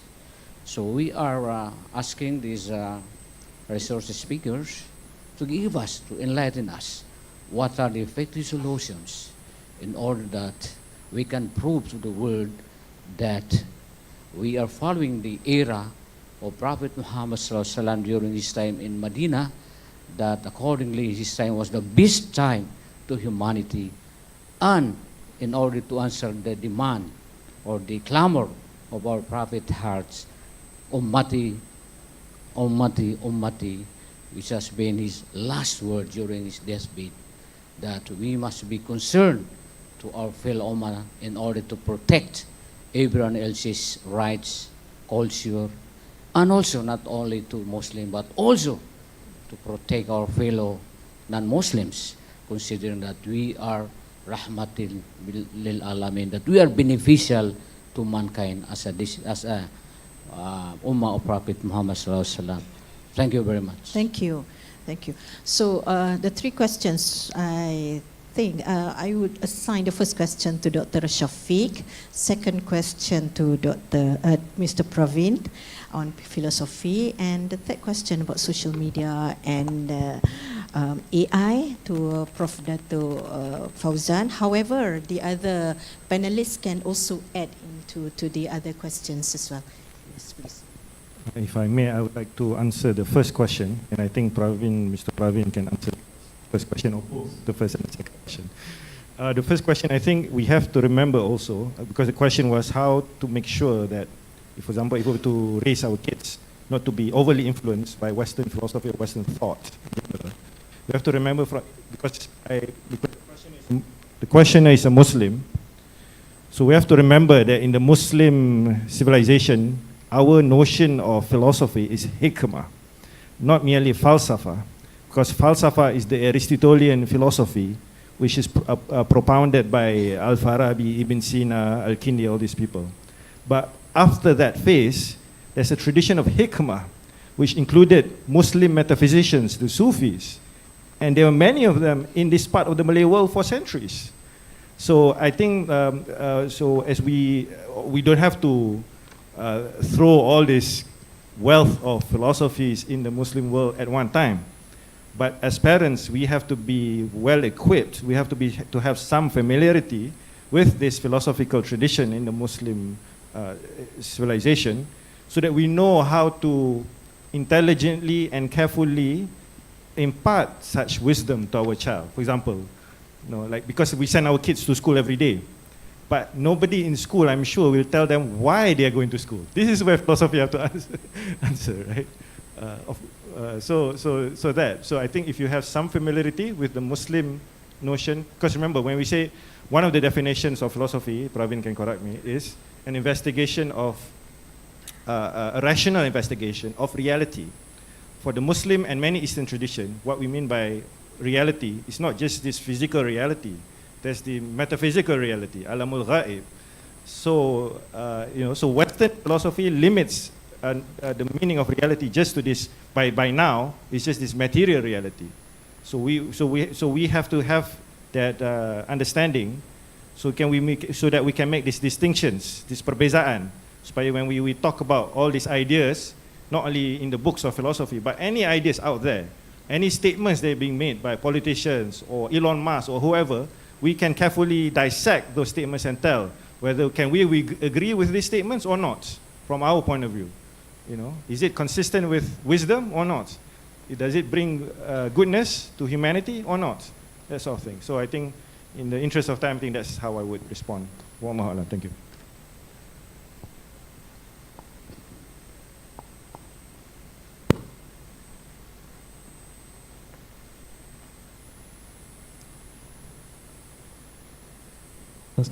Okay. So I don't think I could have put it any more beautifully than Dr. Shafiq, first question. I think I completely agree. I think one simple way to think about it is why precisely did distinct schools of thought emerge? Why didn't they all just coagulate together, right? Well, it's precisely because they tried to find innovation in different areas. And so I think that, as he quite rightly mentioned, Islam itself has a very rich school of metaphysics, epistemology, etc. And I think that one of the things that perhaps if you're a Muslim and you're looking into that, would also be to encourage the youth to look into other strands or Islamic alternatives to what's often proposed, right? That's often how it works in public policies too, right? If we want to make an investigation or an assessment into the status quo, we look at possible alternatives. And I think encouraging a review of those alternatives is very healthy for the youth. Now, second question to the very kind, very good gentleman who I'm very intimately aware with. The question is very simple. The question is on philosophy faculties, and I can present an analogy. Any good infrastructure has to have good scaffolding, the sort of structure within it that makes up and comprises that infrastructure. And so, moving away from the analogy, to have a philosophy faculty in Malaysia, I think starts with, firstly, if there's the incentive to do so. If there's enough academics speaking out, if there's enough of the youth who are voicing out their concerns, by social media, even through their classrooms, etc., then I think interest can be generated. And I'll give you an example. Why is it precisely that the first AI faculty was started in UTM Johor, right? What preceded that? What preceded that was a general zeitgeist and a culture of an interest in AI. And then this had the sort of upstream effect where people in power, people in politics started realizing that, yeah, I think we have to accommodate public interest by establishing a philosophy faculty. And of course, under the Madani government, it was established. So of course, kudos to the Madani government. I think that the Malaysian government, I think most people often forget that Prime Minister Anwar is himself an aficionado of philosophy. He loves philosophy. So I'm sure this is something that perhaps we can also take up with him as well. So yeah, I think it's a question of incentives. I think it's a question of encouraging more people to speak out and voicing out on philosophy. And through that generation of interest, if there's a market for it, I'm sure it'll be established. Yeah. Bismillahirrahmanirrahim. Sorry, my mind with Almarhum Dr. Manusia. Allah bless him. And he's one of the philosophers.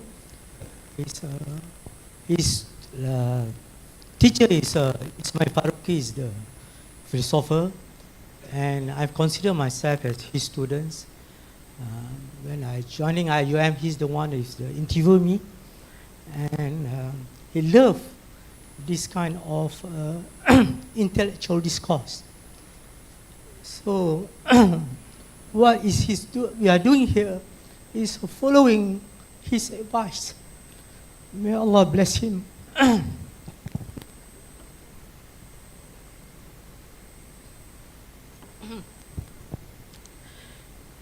Yes, the philosophy is very important. We in Triple IT, when we ask our scholars to write a book, naming AI or social media, engineering, machine learning, we ask our writers to add first chapter on philosophy. My book itself on the Islamic worldview, ICT and society, or digital society, we put the first chapters on philosophy. Also my book on AI, the first chapter is philosophy of AI. We want to have to know why we study certain subject, why we are here, why we are sitting here as a problem. Because to share knowledge, to integrate the knowledge. This is the first question. The second question is about social media. We have to, not just social media, but also AI and other technology, we have to well-versed, we have to be literate with those. We cannot just say, like yesterday in IUM, I told the delegates that we have 3 mazhab in AI. One to reject AI 100%, that all haram, all is Jewish, and B is want to corrupt and to kill us. But the second one, to embrace AI without any questions. But I choose the third mazhab, that we have to use AI or social media with wisdom. So this is so we have to use, and we have to start from the early days, like in primary school, secondary school, so on, so on. And I guess that's all. Thank you. Thank you, the panelists, for responding to the questions. Now, distinguished panelists, esteemed participants, guests, ladies and gentlemen, as we draw close. Ada soalan satu lagi? Boleh? Satu lagi soalan? Organizer? MC. Boleh? Ada masa lagi tak? Ada. Okay. One short one, yeah? Very short one. Thank you.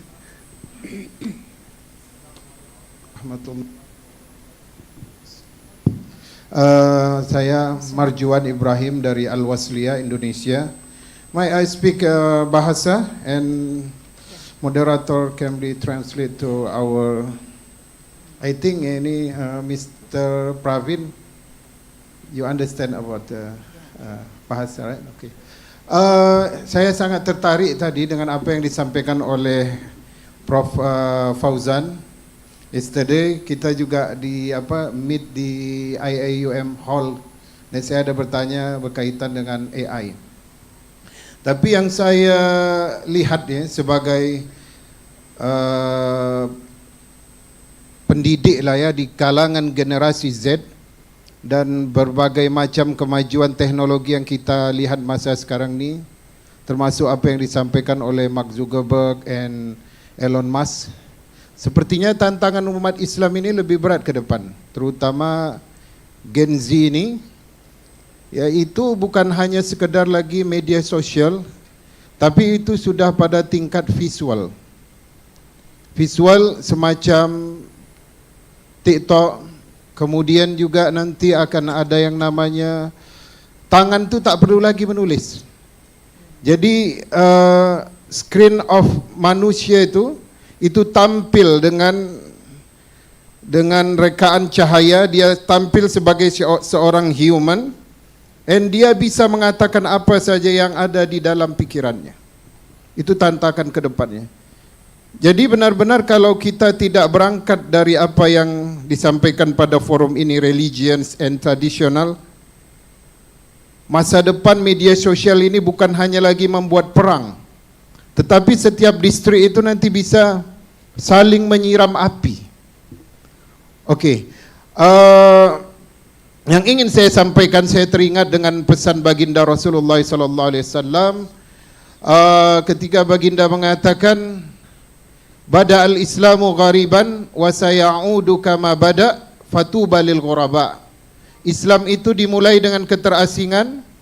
Orang Quraisy lihat Tuhannya umat Islam tak nampak, tapi mereka sujud, mereka terasa asing. Wa sayaudu kama bada, dan nanti akan umat Islam itu akan menjadi terasing juga. Dan ternyata pada zaman sekarang ini yang dimaksudkan dengan terasing itu ternyata sangat luas. Termasuk juga orang yang tidak sepenuhnya menyerahkan dirinya kepada teknologi dan kepada sains. Maka kalau orang-orang tua dulu bilang diam itu adalah emas, berpikir pelita hati, ya kan? Banyak berpikir cepat mati, kata selengekkan orang. Berpikir itu pelita hati apa? Lebih banyak kita menampilkan buah pikiran itu dalam sikap tulisan atau buku, sehingga pikiran kita itu diterima orang dengan aman, tenang, dan tidak sifatnya itu terburu-buru, spekulatif, dan sentimen. Boleh ringkaskan, Pak? Okey, yang ingin saya tanyakan, saya rasa pembahasan pada forum selanjutnya adalah bagaimana sebenarnya kita mempersiapkan apa yang harus dimiliki oleh generasi Z dalam menghadapi kemajuan AI yang sampai nanti pada tahap 75% daripada intelijensial kecerdasan buatan. Apa yang harus kita hadapi? Karena kan sekarang kalau tidak salah Gemini itu baru 4, ya kan? Saya tak tahu berapa persen itu sudah kecerdasan yang dia buat. Ada yang bilang 25%. Kalau sudah nanti sampai 75%, tentulah yang ada sekarang ini, generasi kita ini, itulah yang akan menjadi generasi yang rosak, ya kan? Sebagaimana nanti ada robotik, sekarang sudah ada child free, ada yang tak nak menikah, ada nanti yang tidur dengan robot, dan itu akan terjadi semua di masa mendatang. Itu apa yang kita harus lakukan ini. Baik, untuk membentengi generasi Z. Baik, terima kasih. Okey, di luar mengajarkan Al-Quran dan As-Sunnah. Ya, Syukran jazilan. Terima kasih. Prof, terima kasih. Terima kasih ya. Okey, semacam saya jawab semalam ya. Pendidikan is very important. The education is very important. In fact, the first ayat pertama diturunkan oleh Allah SWT, Iqra' bismi rabbikal ladzi khalaq. Read in the name of Allah, the one who created you. Read, become knowledgeable. But you have to read in the name of Allah SWT. You cannot just read and become knowledgeable based on other things. And in fact, yesterday, I discussed about Tafsir Al-Qalam. The first hadith, Prophet Muhammad SAW,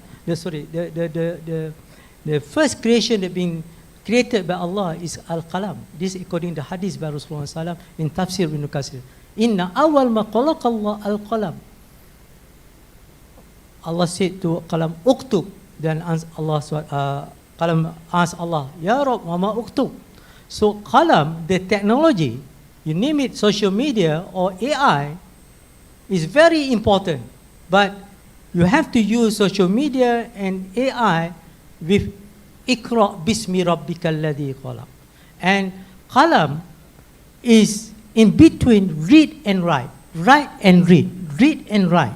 So technology, Al-Qalam equate to AI or computer or social media, X, name it, but with the prerequisite Bismi Rabbikal Ladzi Khalaq. We have the Tawhid. And the last one, we have this machine called hardware, perkakasan. The hardware cannot operate without the software, perisian. But who develop hardware and software is the peopleware, you and me, system developer and computer, a programmer. But inside you and me, computer scientists, programmer, system developer, is the most important element is called hardware. H-E-A-R-T-W-A-R-E-E. Hardware, Qalbun Salim. You can have sophisticated software, complex hardware, but your hardware is corrupt. The whole thing, the whole machine, the whole technology is corrupt. So clean up yourself, ourselves, hardware, Qalbun Salim. Thank you. Thank you, Prof. Fauzan. If I may add a little bit, technology is a double-edged sword. It can be used for positive, it can also be misused for negative purposes. So to answer your question, how do we prepare the younger generations to face these challenges with the AI and social media? We have to equip them with the filtering mechanism, the coping mechanism, to be resilient. They have to know, we have to equip them with knowledge, technology, the strong values to know what is right and what is wrong.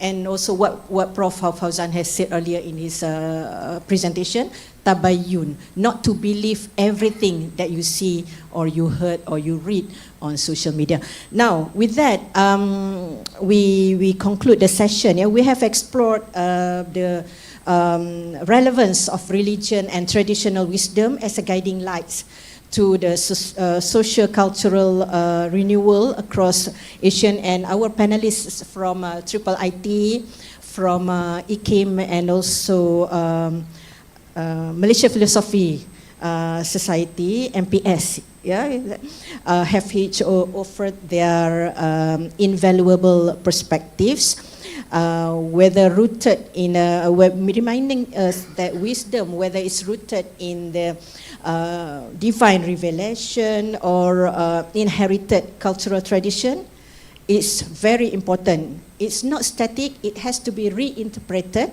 revitalized, and reapplied in the context of the ever evolving challenges that we're facing now.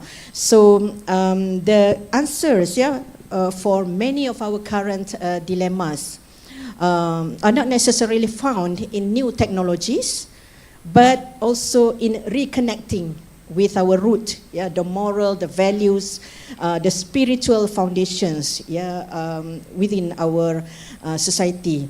So therefore, in the spirit of Asia and ASEAN, yeah, solidarity, may we strive together to build a civilization that not only inclusive and sustainable, but also anchored in shared wisdom, yeah, as in line with the theme of the symposium. So to our distinguished panelists, thank you very much for your insights. To the participants also, thank you very much for your attention. And with that, I conclude the session. Assalamualaikum warahmatullahi wabarakatuh. Waalaikumsalam warahmatullahi wabarakatuh. Alhamdulillah, that's the end of Forum 2. And thank you to Dr. Nur Izura for moderating this session.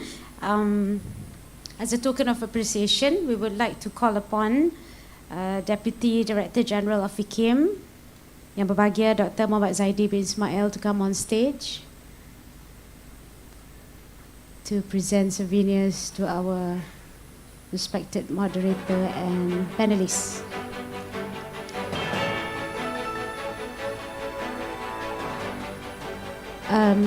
We can start by the moderator. Ladies first.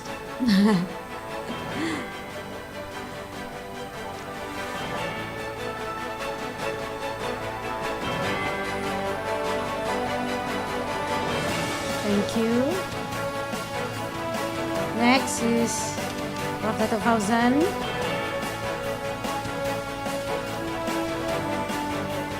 Thank you, Dato. And thank you, Dr. Zaidi. Oh, Mr. Praveen, thank you.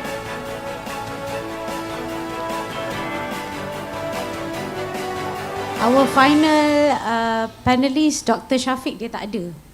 Because he's from the organizer and he is the coordinator. Maybe we can give him one round of applause for this event. Thank you very much, everyone. Alhamdulillah, please return to your seat. Oh, yeah, sorry. My apologies. One group photo, please.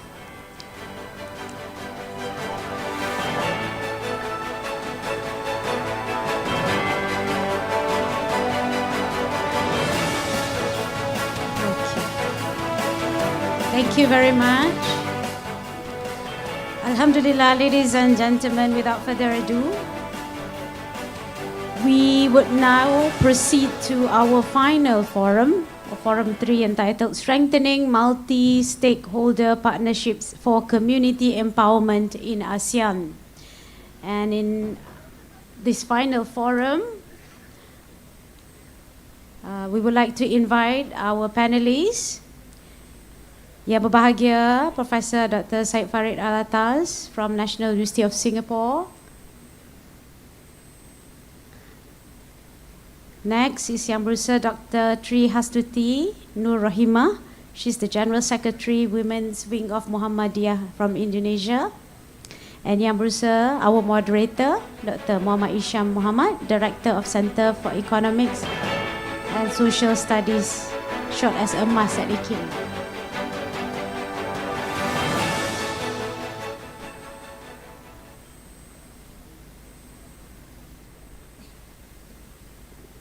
Dr. Isham? Okay. I hand over to you.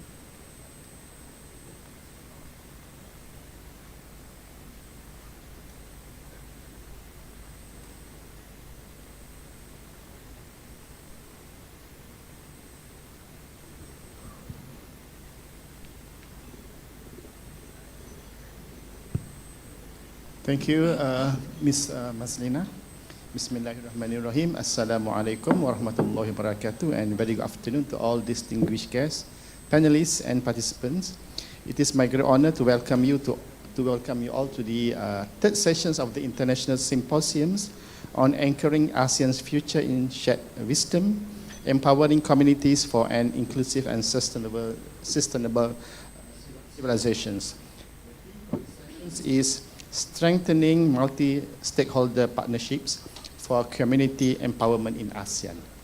Ladies and gentlemen, in a region as diverse as ASEAN, with different cultures, histories, and levels of development, the need for inclusive, collaborative model of empowerment has never been more critical. And given the region's rich cultural diversity and complex socio-political landscape, fostering sustainable partnership is both a challenge and an opportunity. Today's session is special because it brings together two respected thinkers from the region of ASEAN, the ASEAN region, to talk about how we can work together across different cultures, sectors, and community to build a more united and empowered ASEAN. And based on the panelist parameter provided by the Symposium coordinator, Dr. Shafiq, our discussion will focus on building mutual understanding between people of different cultures, finding ways to work better together across sectors, making sure academic knowledge supports, not exclude community needs, and highlighting how local communities can be strong and take the lead in sharing their own futures. Let me first introduce our distinguished speakers. On my far left is, we are very fortunate to have Professor Dr. Syed Farid Alatas. Professor Dr. Syed Farid Alatas is Professor of Sociology at the National University of Singapore, where he has been since 1992. His areas of interest are sociological theory, the philosophy of social science, the sociology of religion, and interreligious dialogue. Professor Dr. Syed Farid holds a bachelor's degree in economics from the University of Oregon, 1984, as well as a master's degree in sociology from Johns Hopkins University, 1988, and also completed his PhD in sociology at Johns Hopkins University in 1991. And soon after, in 1992, Professor was employed by the National University of Singapore. And prior to that, he lectured at the University of Malaya in Kuala Lumpur from 1990 to 1992. He remains at National University of Singapore today, where his current designation is Professor in the Faculty of Arts and Social Sciences. He also a visiting professor at the University of Malaya in the Department of Anthropology and Sociology. Second, we are honored to welcome Associate Professor Dr. Trihastuti Nur Rahimah, General Secretary of the Women's Wing of Muhammadiyah Indonesia. Okay. Allow me to read Dr. Tri's bio. Associate Professor Dr. Trihastuti Nur Rahimah, lecturer in Communication Studies at Muhammadiyah University, Yogyakarta. He earned her doctorate from Gajah Mada University, specializing in Communication Sociology in 2015. Master's degree in Communication Study from Indonesian University in 2002, and Bachelor's degree in Mass Communication from 11 Maret University of Surakarta in 1984. Her research and publication interests encompass gender and media, social media, gender and development, communication development, and social inclusion. He has engaged in the visiting lecturers program at USIM, University of Science Islam Malaysia, and USM Penang. He has held several prominent positions, including head of the communication department at Universitas Muhammadiyah Yogyakarta, Dean of the Faculty of Economics, Social and Humanities at Aisyah University Yogyakarta, and Head of Research and Development at the National Board of Aisyah. Right? Okay. In terms of format, I will start with Professor Dr. Syed Farid, where I will ask one or two questions to get his views and perspective. Then we'll move to Associate Professor Dr. Hastuti. And for this session, I think we have 1 hour. We have been allocated 1 hour. And to ensure with that, we will conclude the session with the time frame set by the organizer. For each panelist, maybe we can give 10 to 15 minutes for the deliberations, and maybe another 3 minutes for summary, for wrap up. Yeah, and if there is time, I will let the audience to ask panelists questions. Yeah, let's begin these conversations. Okay, I will begin with Prof. Dr. Syed Farid. Given your extensive scholarship on post-colonial theory and social thought in Southeast Asia, how do you see intercultural understanding shaping a more cohesive ASEAN identity amidst the region's diverse history and culture? Prof?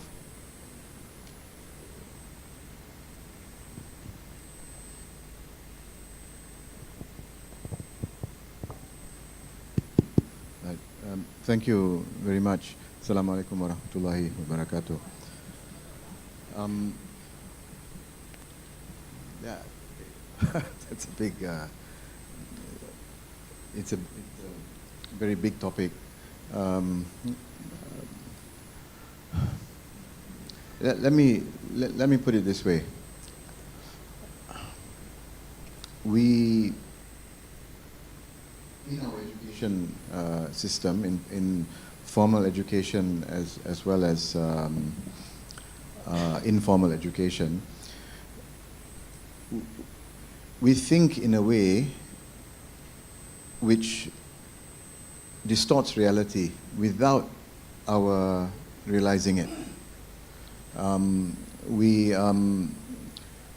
Because we have been over the decades, even over the centuries, indoctrinated to have a particular way of thinking, which actually reflects the way of thinking of the dominant civilization.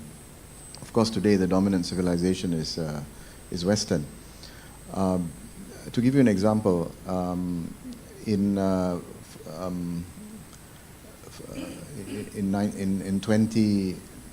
between 2019 and 2021, there was a series of commemorations and celebrations around the world, commemorating the voyage of Ferdinand Magellan, who made the circumnavigation of the globe, right? Now, this has been said to be a major human achievement. And in many parts of the world, it is celebrated. The same, including in Malaysia. Now, we don't realize that this celebration of Magellan's voyage is actually a European, it's a European celebration. Because if you look at it from the point of view of people who lived in the Malay world, let's say, take for example, or who lived in Latin America, Magellan's circumnavigation of the globe is actually a disaster. You know, it's actually a musibah. There's nothing great about it. Technically, it's a great thing, you know, the ability to go around the world. But what are the other implications? In 1492, Christopher Columbus finds America. He finds the Americas, right? Between 1492 and 1521, when Magellan arrived in what was later to be called the Philippines, in a place called Mactan, this is 30 years, 1492 to 1521, 30 years. 1492 is the first of European colonization. 1521 is when the Europeans, after Magellan's voyage, they know the whole world. So why do I say it's a musibah? Because it prepares the way for total colonization. So it's not a thing to celebrate. But when we celebrate it, we are looking at it through the experience and the perspective of the Europeans.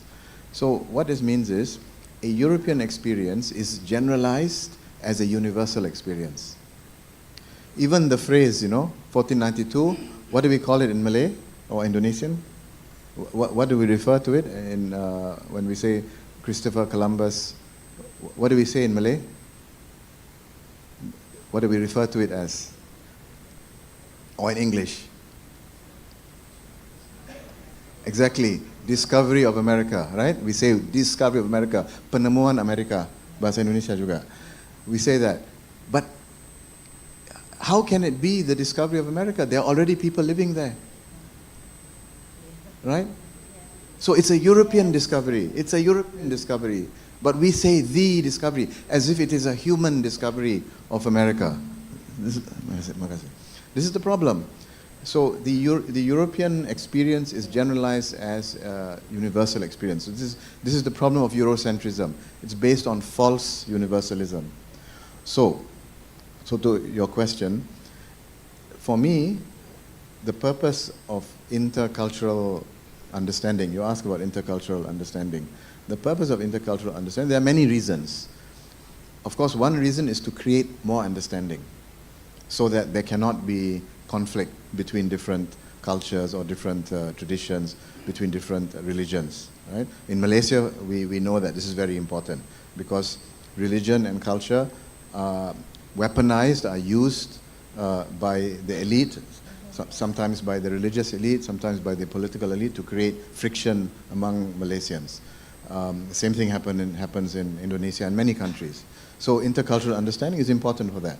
But intercultural understanding is also important for us to develop perspectives about our economic reality, our political reality, about history that is not Eurocentric. So in other words, we have to contribute to an understanding of the world in any topic from the point of view of the experience of other people. So when we talk about Magellan and the voyage around the world, how would a woman living in Mactan, where Magellan arrived in 1521, a native woman living in Mactan, how would she see the arrival of Magellan? She's not going to celebrate and say, oh, wonderful Magellan, you succeeded in going around the world, it is a great thing. No, because when Magellan arrived in Mactan, he asked the people there to to give allegiance to the Portuguese, the Spanish rulers, the Spanish monarch. It was an attempt to colonize. So this is not something to celebrate. And I'll ask you one more thing. Let me ask you one question. It's about cultural understanding, right? But it's not just culture, it's just in general. Magellan was killed in Mactan when he arrived. He entered into a battle. Does anybody know who killed him? Who said that? Are you from Malaysia? Okay, very good. But I must say, most people don't know lapu-lapu in Malaysia. I'm not sure about Indonesia. Most people don't, and certainly around the world, we don't know, we've not heard of lapu-lapu. Magellan is very famous everywhere. Lapu-lapu is less known, right? Lapu-lapu was one of the first anti-colonial heroes, actually, you can say, right? Because it's the early days of colonization. So, but I think this is not in our education. It's not, Magellan is known, Christopher Columbus is known, but Lapu-Lapu is not known. Even if we know the name, we don't really know the history. So this is sort of my beginning to my answer. Thank you, Prof. It is quite interesting that you mentioned that how we look into certain perspective based on Western views, like we think that Columbus discovered America. The fact is, it is the Native American discover Columbus on the shore, right? Okay, on the intercultural understanding, the Prof said that the purpose of intercultural understanding is to create more understanding and to create, not to create conflict. Yeah. Now we move to Dr. Trihastuti. You would like to use the rostrum? Yeah, please. Yeah. Maybe you can go now. Maybe we can present now. Okay. We go to next question to Professor Dr. Farid. Prof, we frequently encounter significant concept ideas in academic papers or at conferences. We also recognize that universities are the origins of numerous scientific discovery, innovations, and ideas. Items such as these are archived in the forms of theses, scientific writings, research papers, and so forth. And local community does not reap the benefits of these excellent ideas and ideals. How can we more effectively democratize academic and intellectual framework to ensure that they develop empowerment for grassroots communities rather than reinforcing elitism?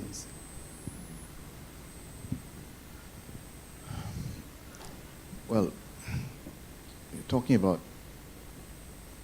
democratizing ideas, again, it's a very big topic, and there's so many problems involved. One of them is that academics very often write in a way that people don't understand. So, I mean, not just people, myself included. I also don't understand a lot of things that academics write. They use very difficult language, and the way they write is very far from how they talk. Right? So this is a very big problem which has emerged, especially in humanities and social sciences. And academics are trained to write this way.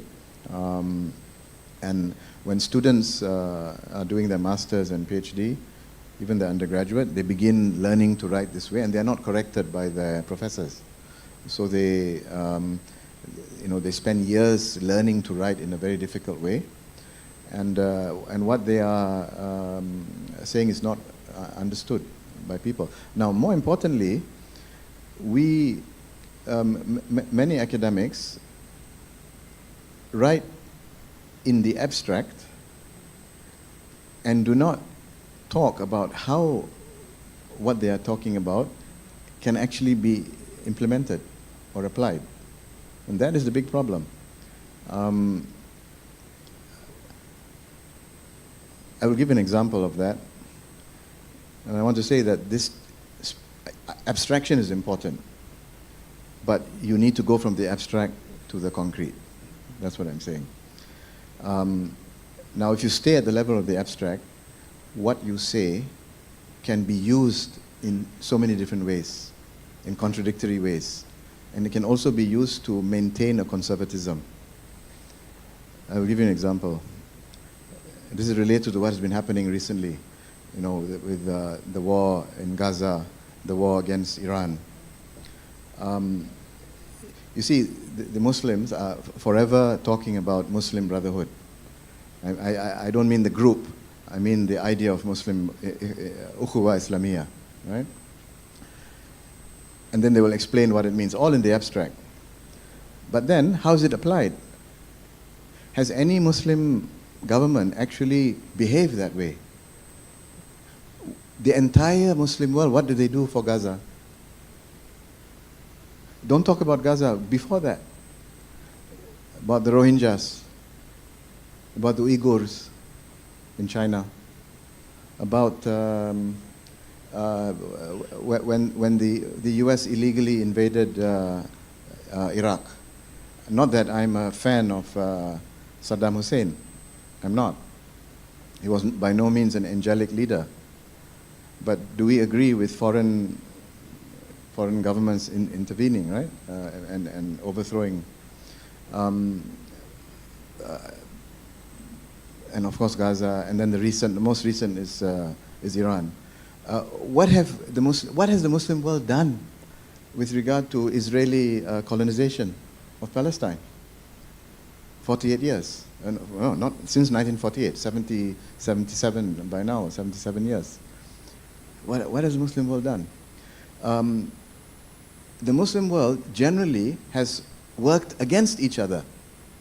The whole problem in the Middle East starts with the creation of Israel. But it started with the collusion between the Arabs and the Europeans against the Ottomans. So, Ukhuwa Islamiyya doesn't exist in practice. It's a concept. But we keep talking about it, right? When something happens in Palestine, the Arabs talk about brotherhood, they talk about brother rulers. And in Malaysia, in Indonesia, we also express our unity, you know, with Palestinians. When the war happened in Iran, yes, also we expressed that. But we don't do anything. So what I like to say is, because this is a meeting of NGOs, am I right? Yeah. Ibn Khaldun said that as a rule, governments are unjust. Now, if we take that point seriously, and if you look at Islamic history, in fact, you look at history of the entire human civilization, I believe it is true. Generally, throughout history, governments are unjust, have been unjust. The only difference is a matter of how cruel they have been. Even the most well-known Muslim rulers, Christian rulers, and other rulers from other civilizations, the ones that, in the case of Islam, for example, the rulers who are well known because they presided during what we call the golden age of Islam, you know, during the Abbasid period, and they were rulers who introduced learning. They introduced, they founded institutions of higher learning. They surrounded themselves with scholars. But even these rulers also tortured their enemies. Even these rulers persecuted people who belonged to other schools of thought, for example. Even those rulers. Not to mention those rulers who were thoroughly debauched. But why did the Muslims progress? Why did they develop philosophy and science and learning and everything, right? Developed hospitals and libraries. I believe it's because they did not depend on government. Everything was done what today we would call private sector. It was based on the institution of waqaf. Right? Problem with us today is we are waiting for our governments to improve. But if we learn from Ibn Khaldun and we learn from history, we will feel that there will not be any improvement. And therefore, we have to return to that, that mindset of doing things on our own. That's what I feel is what the NGO sector has to think about seriously. That where government can be influenced and changed, yes, we should work on that. But at the same time, we have to take things into our own hands and build institutions to do things that we feel must be done for our community, for our society. And that is where working with other traditions, other cultures is important. For example, you talk about the idea of justice in Islam. You have a whole genre of literature. It's called, nasiha genre, nasihat. It's nasihat to the rulers, and it's based on a certain conception of how rulers should be just. Now, in the Buddhist tradition, you have this idea of the Dhamma Raja, right? And then you have also very important ideas on kingship, on rule, on justice in the Hindu tradition, in the Confucius tradition, and so on. But we really don't have much discussion with each other. Take Malaysia, for example, among the different religious communities on these issues. Sometimes we may talk at the level of the scholars, but it doesn't go to the vast majority of people. Our religions are very different from each other in terms of rituals and in terms of doctrine, but in terms of values, values concerning justice, concerning happiness, concerning what it means to live a good life, there are great similarities. And that's where we have to come together so that the population can be united, strongly united, even though we, at a certain level, we are different in terms of our culture and religion. But at another level, we have great similarities, but we must learn of those similarities so that we can really not just tolerate each other as we do in this country, but also to appreciate each other. So that, to me, is the main purpose of intercultural understanding, to go beyond tolerance and to go beyond the abstract, to talk about what we really need to do. Thank you, Prof, for those insightful perspectives. Now we move to Dr. Trihastuti. Dr. Tri has slides to share with us. Now I invite Dr.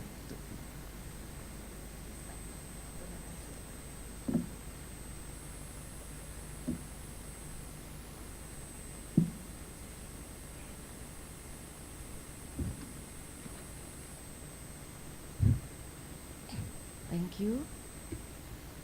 Bismillahirrahmanirrahim. Assalamualaikum warahmatullahi wabarakatuh. Alhamdulillah, alhamdulillahirabbil alamin, wassalatu wassalamu ala asrofil anbiya'i wal mursalin wa ala alihi wa sahbihi ajmain. Really appreciate of MCLP 2025 program. Thank you for this invitation from WADAH. I honor to be here as a panelist in the third session as a woman, representative of a women organization. Very happy connected with all of you for many NGOs in ASEAN. I think we are proud to be ASEAN with valuable values. I will start to break this session. Because this is the last session, I want to start to speak in the pantun, yeah. But it is not to be a morning, yeah. But in my pantun is start in the pagi. Pagi tumbuh di padi tumbuh di sawah luas. Kolaborasi kunci kemajuan. ASEAN bersatu, kita maju. Masa depan cerah, kita raih. Yeah, okay. Sorry. Yes. I will start to introduce my organization, ASEAN, so sorry, in the short introduction. ASEAN is a Muslim Women Movement of Muhammadiyah. So today already 108 years old, yeah, for these years. Yes, and actually ASEAN activity is a fight for jihad, yeah. The meaning of jihad, it's mean practice movement, yeah, we implementation of jihad pilhak. So in the many issues, we are strengthening spiritual, moral, education, health, economic, social welfare, and others community basic effort. And for to implement it, our spirit, ASEAN spirit, we have managed many education from the kindergarten to university.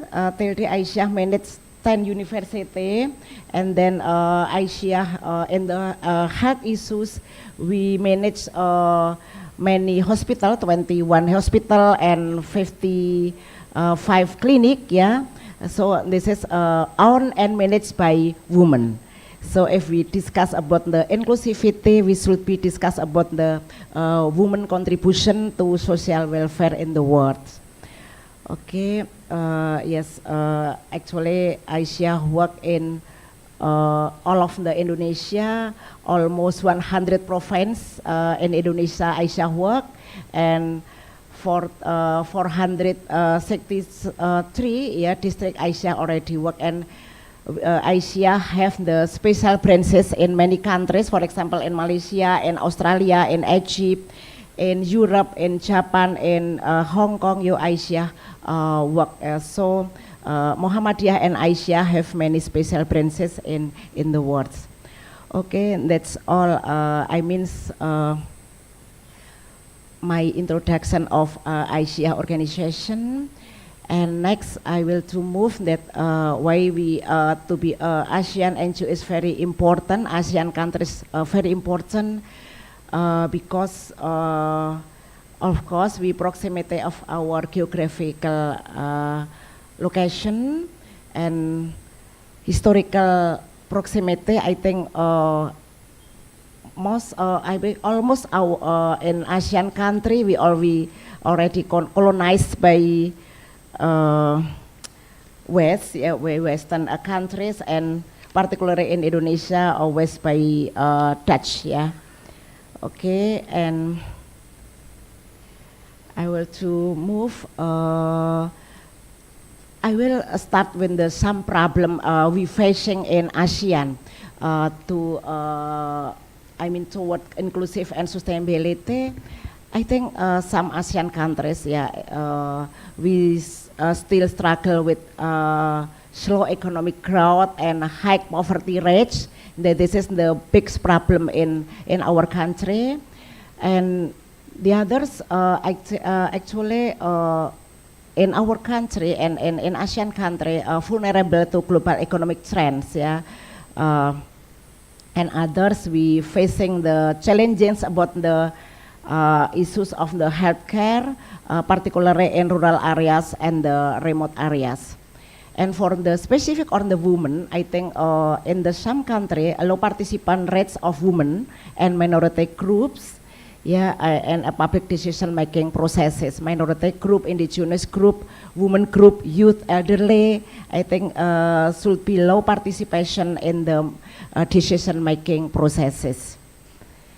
And then the other problem in the ASEAN countries, yeah, we still facing about the issues about the violence against women and children. This is the serious issue in our country, I mean in the ASEAN country. And about education, I think this is the issues too, yeah, the serious issues too for us, the high school dropout rate in several ASEAN countries. And as well as to adapt the new technologies such as artificial intelligence, already present of the Professor Fauzan. And the news issue, I think, about the climate change in ASEAN countries, we are highly vulnerable to climate change. Yeah, I think we already facing the issues and the problem, weather and the environmental degradation. We already facing in some island in Indonesia, in some countries we already facing about the climate change issues. Also, this is some problem ASEAN countries facing today. Maybe still more problem we facing to develop the inclusive and sustainability countries to improve the welfare states. Okay, I think the values in ASEAN countries already mentioned in the many resources. I'm very agrees to this is we have the potential values in the and local wisdom to make to connect that each of us. Yes, okay, I will to move it. And yes, I want to make highlight about the inclusive and sustainability. We should be celebrate our diversity because the diversity is a wealth for us, and I think this is sunatullah for us. Yeah, that we are have the diversity, we have plural, we have a multicultural. I think this is sunatullah, and we should be celebrate about it. And discuss about the inclusive. The very important that. Our development in every countries must not leave anyone behind. No one left behind. As like in SDGs, yeah, based on their identity. For example, I mean disability people, women, youth, elderly, indigenous people, minority group, vulnerable groups should be together to get beneficiaries in the development in ASEAN countries. And the fact, I think that Muslim in ASEAN countries not the same position. Some country is minority and some country is majority. And the I mean the important issue about the inclusive, I think providing space for participation for all citizens in the development to fulfill, this is the fulfillment of human rights, yeah, because everybody have the human rights, so we should be support anybody with any background, identity should be get the beneficiaries in the development in every countries. So about the the sustainability, I think we could put in at least 3 aspects on 3 pillars in the economic, social, and environmental protection. And the concept of the sustainability development should be a long-term development, and this is the inclusive intergeneration period, and we should be think about the healthy environment for us to support our life. So I will to move. Yeah, I think the collaboration is the keyword is very important for us. To private sector, government, international donor, UN organization, university, media, yeah, and people as like this, interfaith organization, NGO communities. This is very important to make connected and to make collaboration for the future in ASEAN. Okay, and the next, okay, I think I will to move because the special what is the scholars' contribution to make our development and our society, our community to be inclusive and sustainability. So special for because I think the participant in here, most of you are the scholars, so this is very important. We should be think to contribution to make sustain and inclusive development. First, we should I think conducting research about the sustainability development, social inclusion, and cultural diversity. This is very important to get the point, yeah, about this issue. And after we conduct the research, so we should be develop the policy analysis and give the recommendation to our government and the multi-stakeholder to implement it about the sustainability development, how to create the social inclusion and cultural diversity. And of course to capacity building, this is the important contribution for the scholar.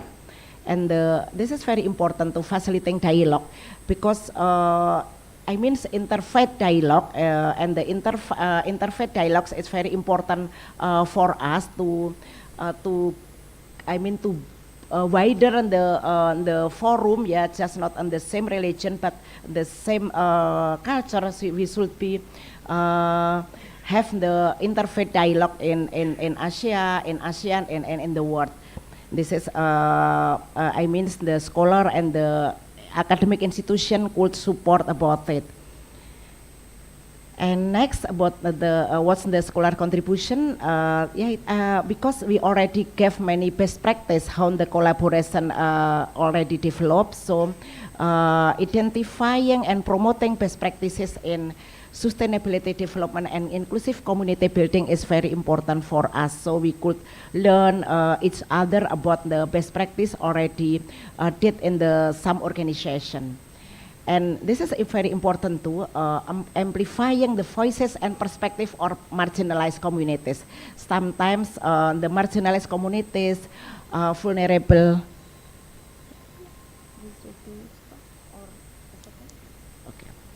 Okay, marginalized communities and vulnerable communities, sometimes we never get the place, they never got the media and forum to hear about the voice.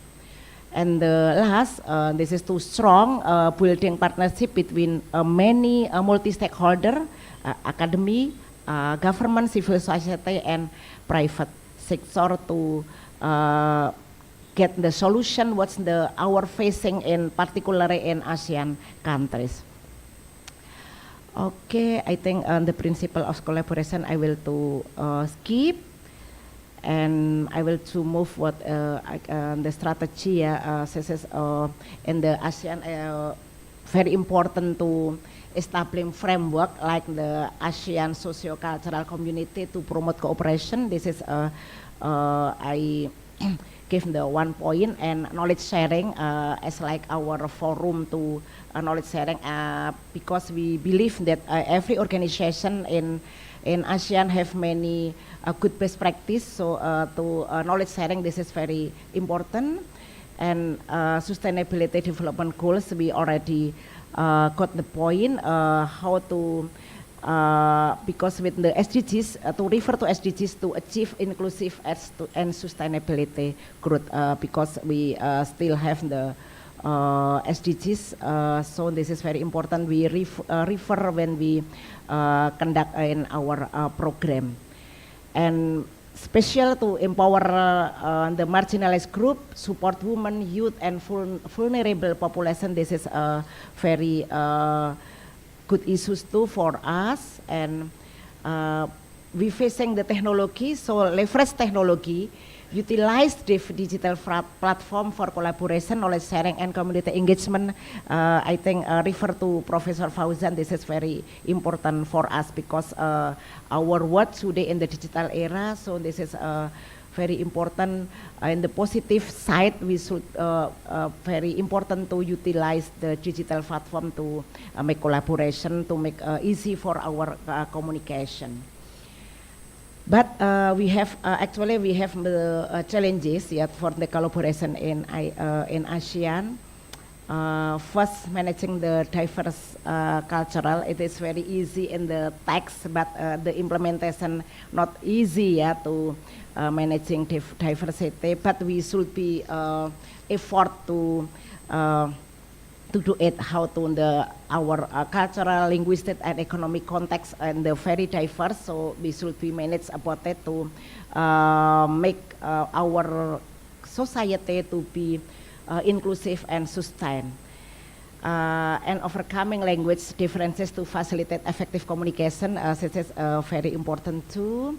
And then to how to addressing limited resources and capacity. So capacity building is very important too. This is to our challenges to collaboration. So the last, managing power dynamic and ensuring equal participant, because every country, every organization with the different background, with the different capacity, different fund. So we should be managing the diversity to be in the power for us to is protected and empowered. And for this, all parties, including community, NGOs, scholars, and private, as well as government, need to come together to form a collaborative solutions. Okay, we have listened to both panelists' insights and view. And before we ask the panelists to wrap up their discussions, I'm now giving the audience a chance to ask the panelists questions. Maybe we can take one or two questions because of the time constraint, and please identify your names and organization you represent and make sure the inquiry brief. Yeah, please.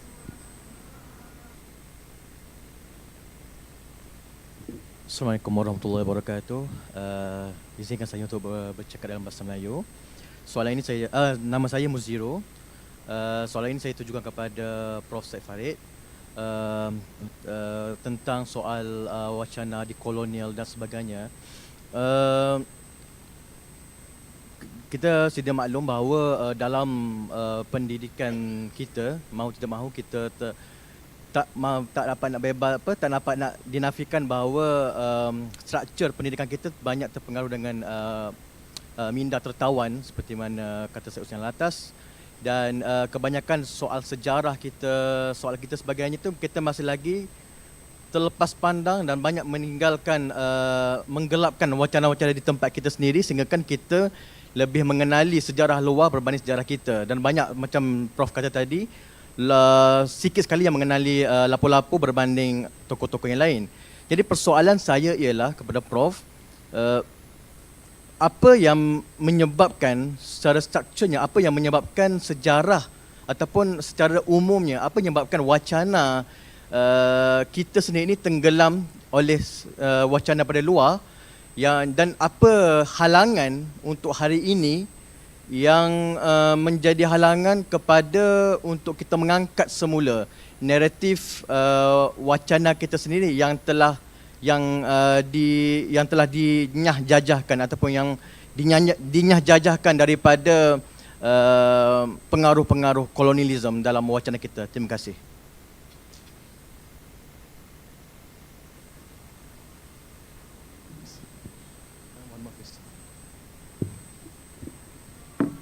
My name is Dwi Budiman from Dewan Dakwah Islamiyah Indonesia. Very interesting to listen Prof. Farid Atas presentation.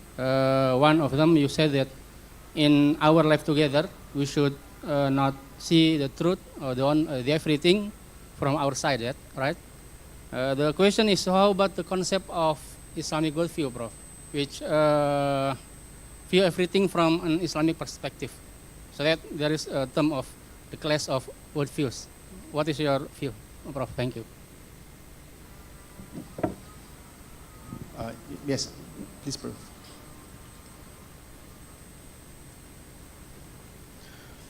Okay, so the Muziro mengenai apa nama masalah minda tertawan, apa sebab kita masih apa nama minda kita masih tertawan. Okey, saya rasa jawapan yang singkat adalah bahawa penjajahan sudah berlangsung sejak 500 tahun yang lalu, mulai pada abad ke-15 dengan penemuan Amerika oleh orang Eropah, dan masih berlangsung, masih berterusan sampai hari ini, ya. Sebab walaupun kebanyakan negara-negara di Amerika Latin, di Afrika dan di Asia sudah mencapai kemerdekaan secara politik dan secara formal telah mencapai kemerdekaan, tapi masih ada beberapa negara, beberapa wilayah yang masih dijajah. Contohnya Puerto Rico di Amerika, Falkland Islands dekat Argentina, dan Palestin, ya, masih dijajah. Jadi zaman penjajahan masih berterusan. Dan dalam 500 tahun ini, selepas mulainya zaman penjajahan, dalam 500 tahun ini, di setiap wilayah yang dijajah, sistem pendidikan Eropah telah ditanam. Right?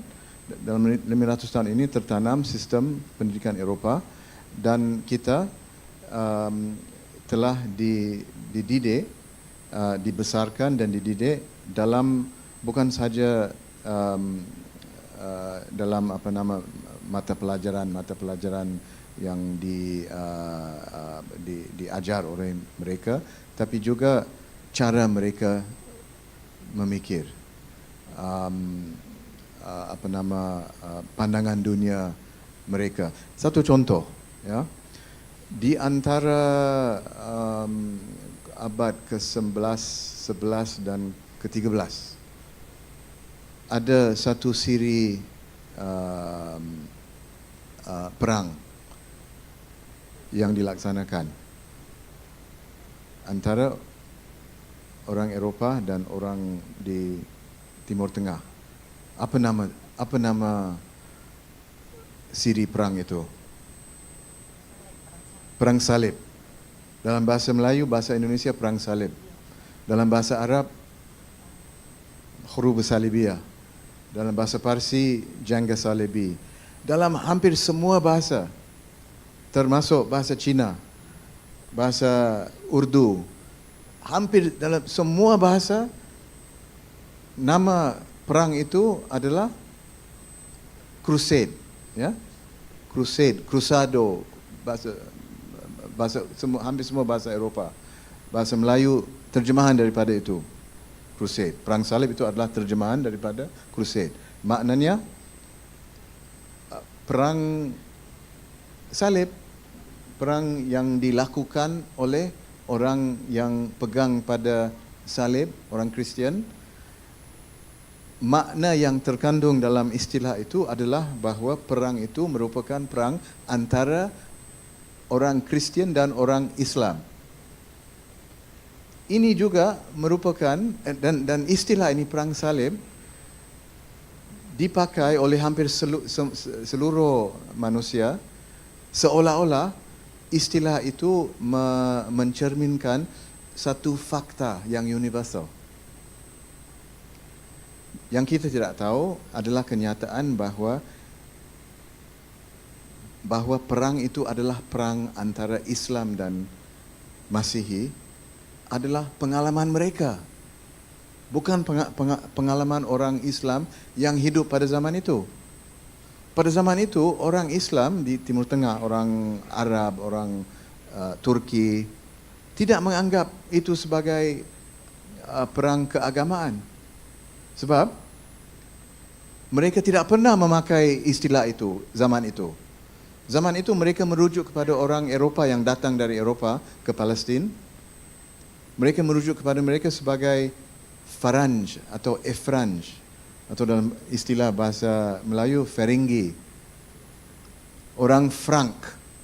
Orang Eropah, itu istilah yang dipakai. Sebab dari segi pandangan mereka, orang yang datang dari sana adalah orang Eropah.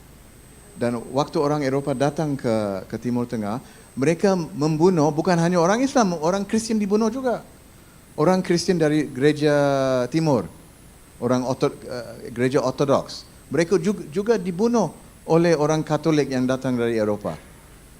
Jadi dari segi pengalaman dan pandangan orang Islam pada zaman itu, mereka tidak memahaminya atau mengalaminya sebagai perang antara Kristian dan Muslim. Tapi mulai pada abad ke-19 baru kita memakai istilah perang salib. Sebab kita waktu itu dididik dalam sistem pendidikan Eropah zaman penjajahan. Dan kita memakai istilah ini dan kita menganggap istilah ini sebagai mencerminkan satu fakta, seolah-olah ia merupakan fakta yang yang benar, yang objektif. Ya, kita tidak sedar bahawa ia hanya mencerminkan satu pengalaman orang Eropah pada zaman itu. Ini hanya satu contoh. Hampir semua isi kandungan pendidikan kita dihinggapi masalah ini, masalah Eurocentrisme yang bercirikan universalisme yang palsu ini. Ini adalah satu, ini jawapan saya. Ya. Jadi saya rasa masalah ini kita tahu. Masalah ini, masalah Eurocentrisme telah dikenal pasti sejak lebih daripada 100 tahun yang lalu pada zaman penjajahan di rantau kita ini di Asia Tenggara, tapi di tempat lain juga di Asia dan di Afrika dan di Amerika Latin telah dikenal pasti dan difahami. Masalahnya mudah diatasi, mudah diselesaikan secara intelektual, mudah. Yang menjadi masalah adalah politik. Sebab Kementerian Pendidikan, Kementerian kepimpinan politik masih mungkin tidak sedar ataupun kalau sedar tidak mempunyai keazaman untuk membawa perubahan yang begitu fundamental sehingga sistem pendidikan kita akan mencerminkan pandangan dunia yang yang bukan Eurocentric. Ini yang menjadi masalah. Sekarang ini di Malaysia dan di Indonesia dan mungkin seluruh Asia Tenggara kita sudah gila ranking. Ya, kita mahu supaya universiti kita berada di ranking yang lebih tinggi. Untuk mencapai ranking itu kita mesti menerbitkan makalah dalam jurnal-jurnal yang top. Ya, berarti jurnal yang Scopus atau Web of Science. Berarti kebanyakan jurnal yang ada dalam ranking itu adalah jurnal yang diterbitkan dalam bahasa Inggeris. Jadi kita digalakkan menulis dalam bahasa Inggeris. Bukan hanya di Malaysia, di Indonesia, contohnya di negeri Arab. Tulisan makalah yang berkualiti tinggi, yang mempunyai standard yang lebih tinggi oleh orang Arab, sarjana Arab adalah dalam bahasa Inggeris. Sebab mereka digalakkan menulis dalam bahasa Inggeris supaya boleh menerbitkan makalah mereka dalam jurnal bahasa Inggeris. Jadi standard jurnal bahasa Arab menurun. Begitu juga di rantau kita, mungkin begitu juga di Indonesia, ya. Ya, jadi adalah masalah pengkhianatan, kan? Ya. Dan peminggiran budaya intelektual kita, tradisi intelektual kita, termasuk bahasa kita. Ya, sebab bahasa kita hanya digunakan untuk terjemahkan dari bahasa Inggeris ke bahasa Indonesia ke bahasa Melayu. Ya. Bahasa kita tidak dianggap sebagai satu sumber konsep dan gagasan, idea. Ya. Kita hanya gunakan bahasa untuk terjemahkan. Jadi banyak masalah yang kita sudah kenal pasti dari dulu, tapi saya rasa oleh sebab politik kita tidak dapat membawa perubahan yang agak luas sehingga cara kita memikir akan berubah. Thank you, Prof. Dr. Chee, would like to add to Dr. Prof. side? Yeah. mau menambahkan N bahasa. Saya juga terkait dengan kolonisasi ini tadi ya budaya ya. Saya kira film-film yang ada sekarang ini, film menjadi budaya yang sangat luar biasa sekali.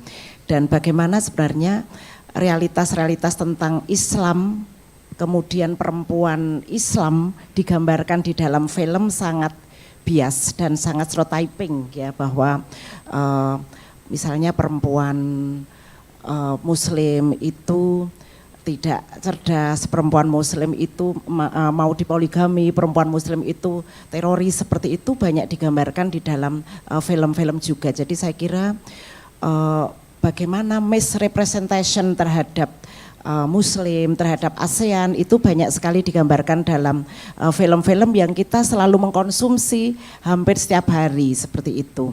Nah, selain film saya kira juga misalnya kalau dalam distribusi film, kalau di Indonesia film-film barat itu banyak sekali slotnya, bisa melihat itu sampai mungkin 10 kali kita bisa menonton. Kalau film-film lokal rata-rata hanya dapat 2 slot untuk bisa tayang. Ini juga masalah yang sangat penting, bagaimana sebenarnya realitas yang dibangun di dalam film tentang representasi ASEAN, representasi Muslim itu juga sangat bias seperti itu. Termasuk saya kira dalam lagu-lagu, ya lagu yang setiap hari kita dengarkan itu sebenarnya juga sangat bias, tidak menggambarkan sesungguhnya tentang ASEAN, tentang perempuan Muslim, tentang orang Islam sendiri.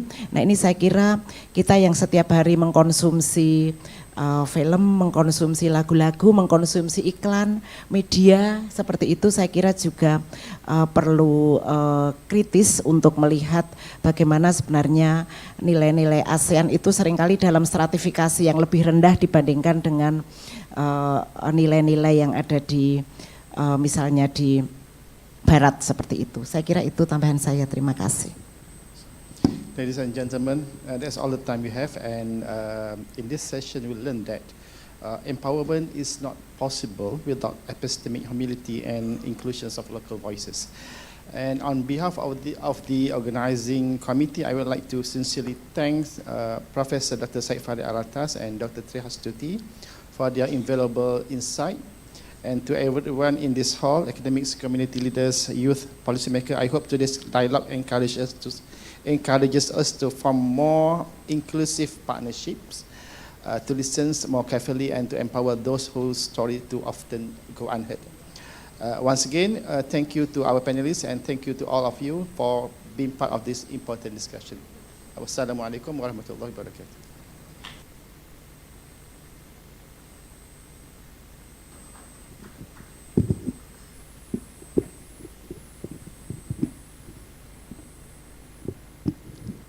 Waalaikumsalam warahmatullahi wabarakatuh. Thank you, Dr. Hisham. And thank you to the speakers or panelists as well. And now we would like to call upon Associate Professor Dato Dr. Muhammad Azam, accompanied by Dr. Zaidi, Dr. Muhammad Zaidi, Deputy Director General of IKIM, to present souvenirs.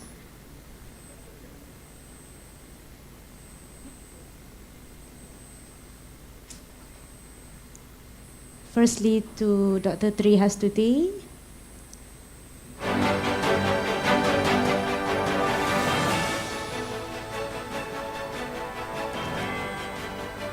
And next to Prof. Dr. Syed Farid Alatas.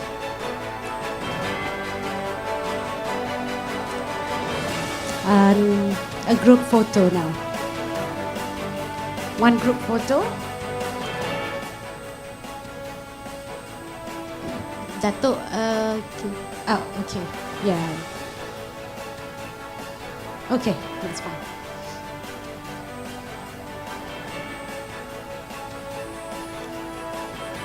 Thank you very much. Alhamdulillah, ladies and gentlemen, we have completed our 3 scheduled forum as scheduled.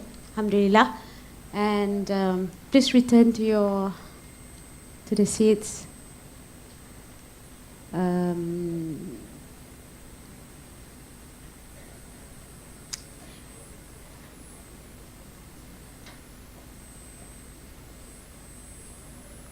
And now, ladies and gentlemen, we will, before I announce for lunch break and Solat Zohor, I would like to invite you all to please stay for the, what's next? Closing ceremony by 3:15, inshallah. Yeah, we really hope that all of you here to come back for this closing ceremony, and our lunch will be served at level 27. Please be patient. Please bear with our lift operation, not our Tamu hotel lah. Ikim tak ada hotel lagi. So yeah, it's going to take some time. Level 13 ada surau, but it's quite limited, as in the space can only consist about approximately 20.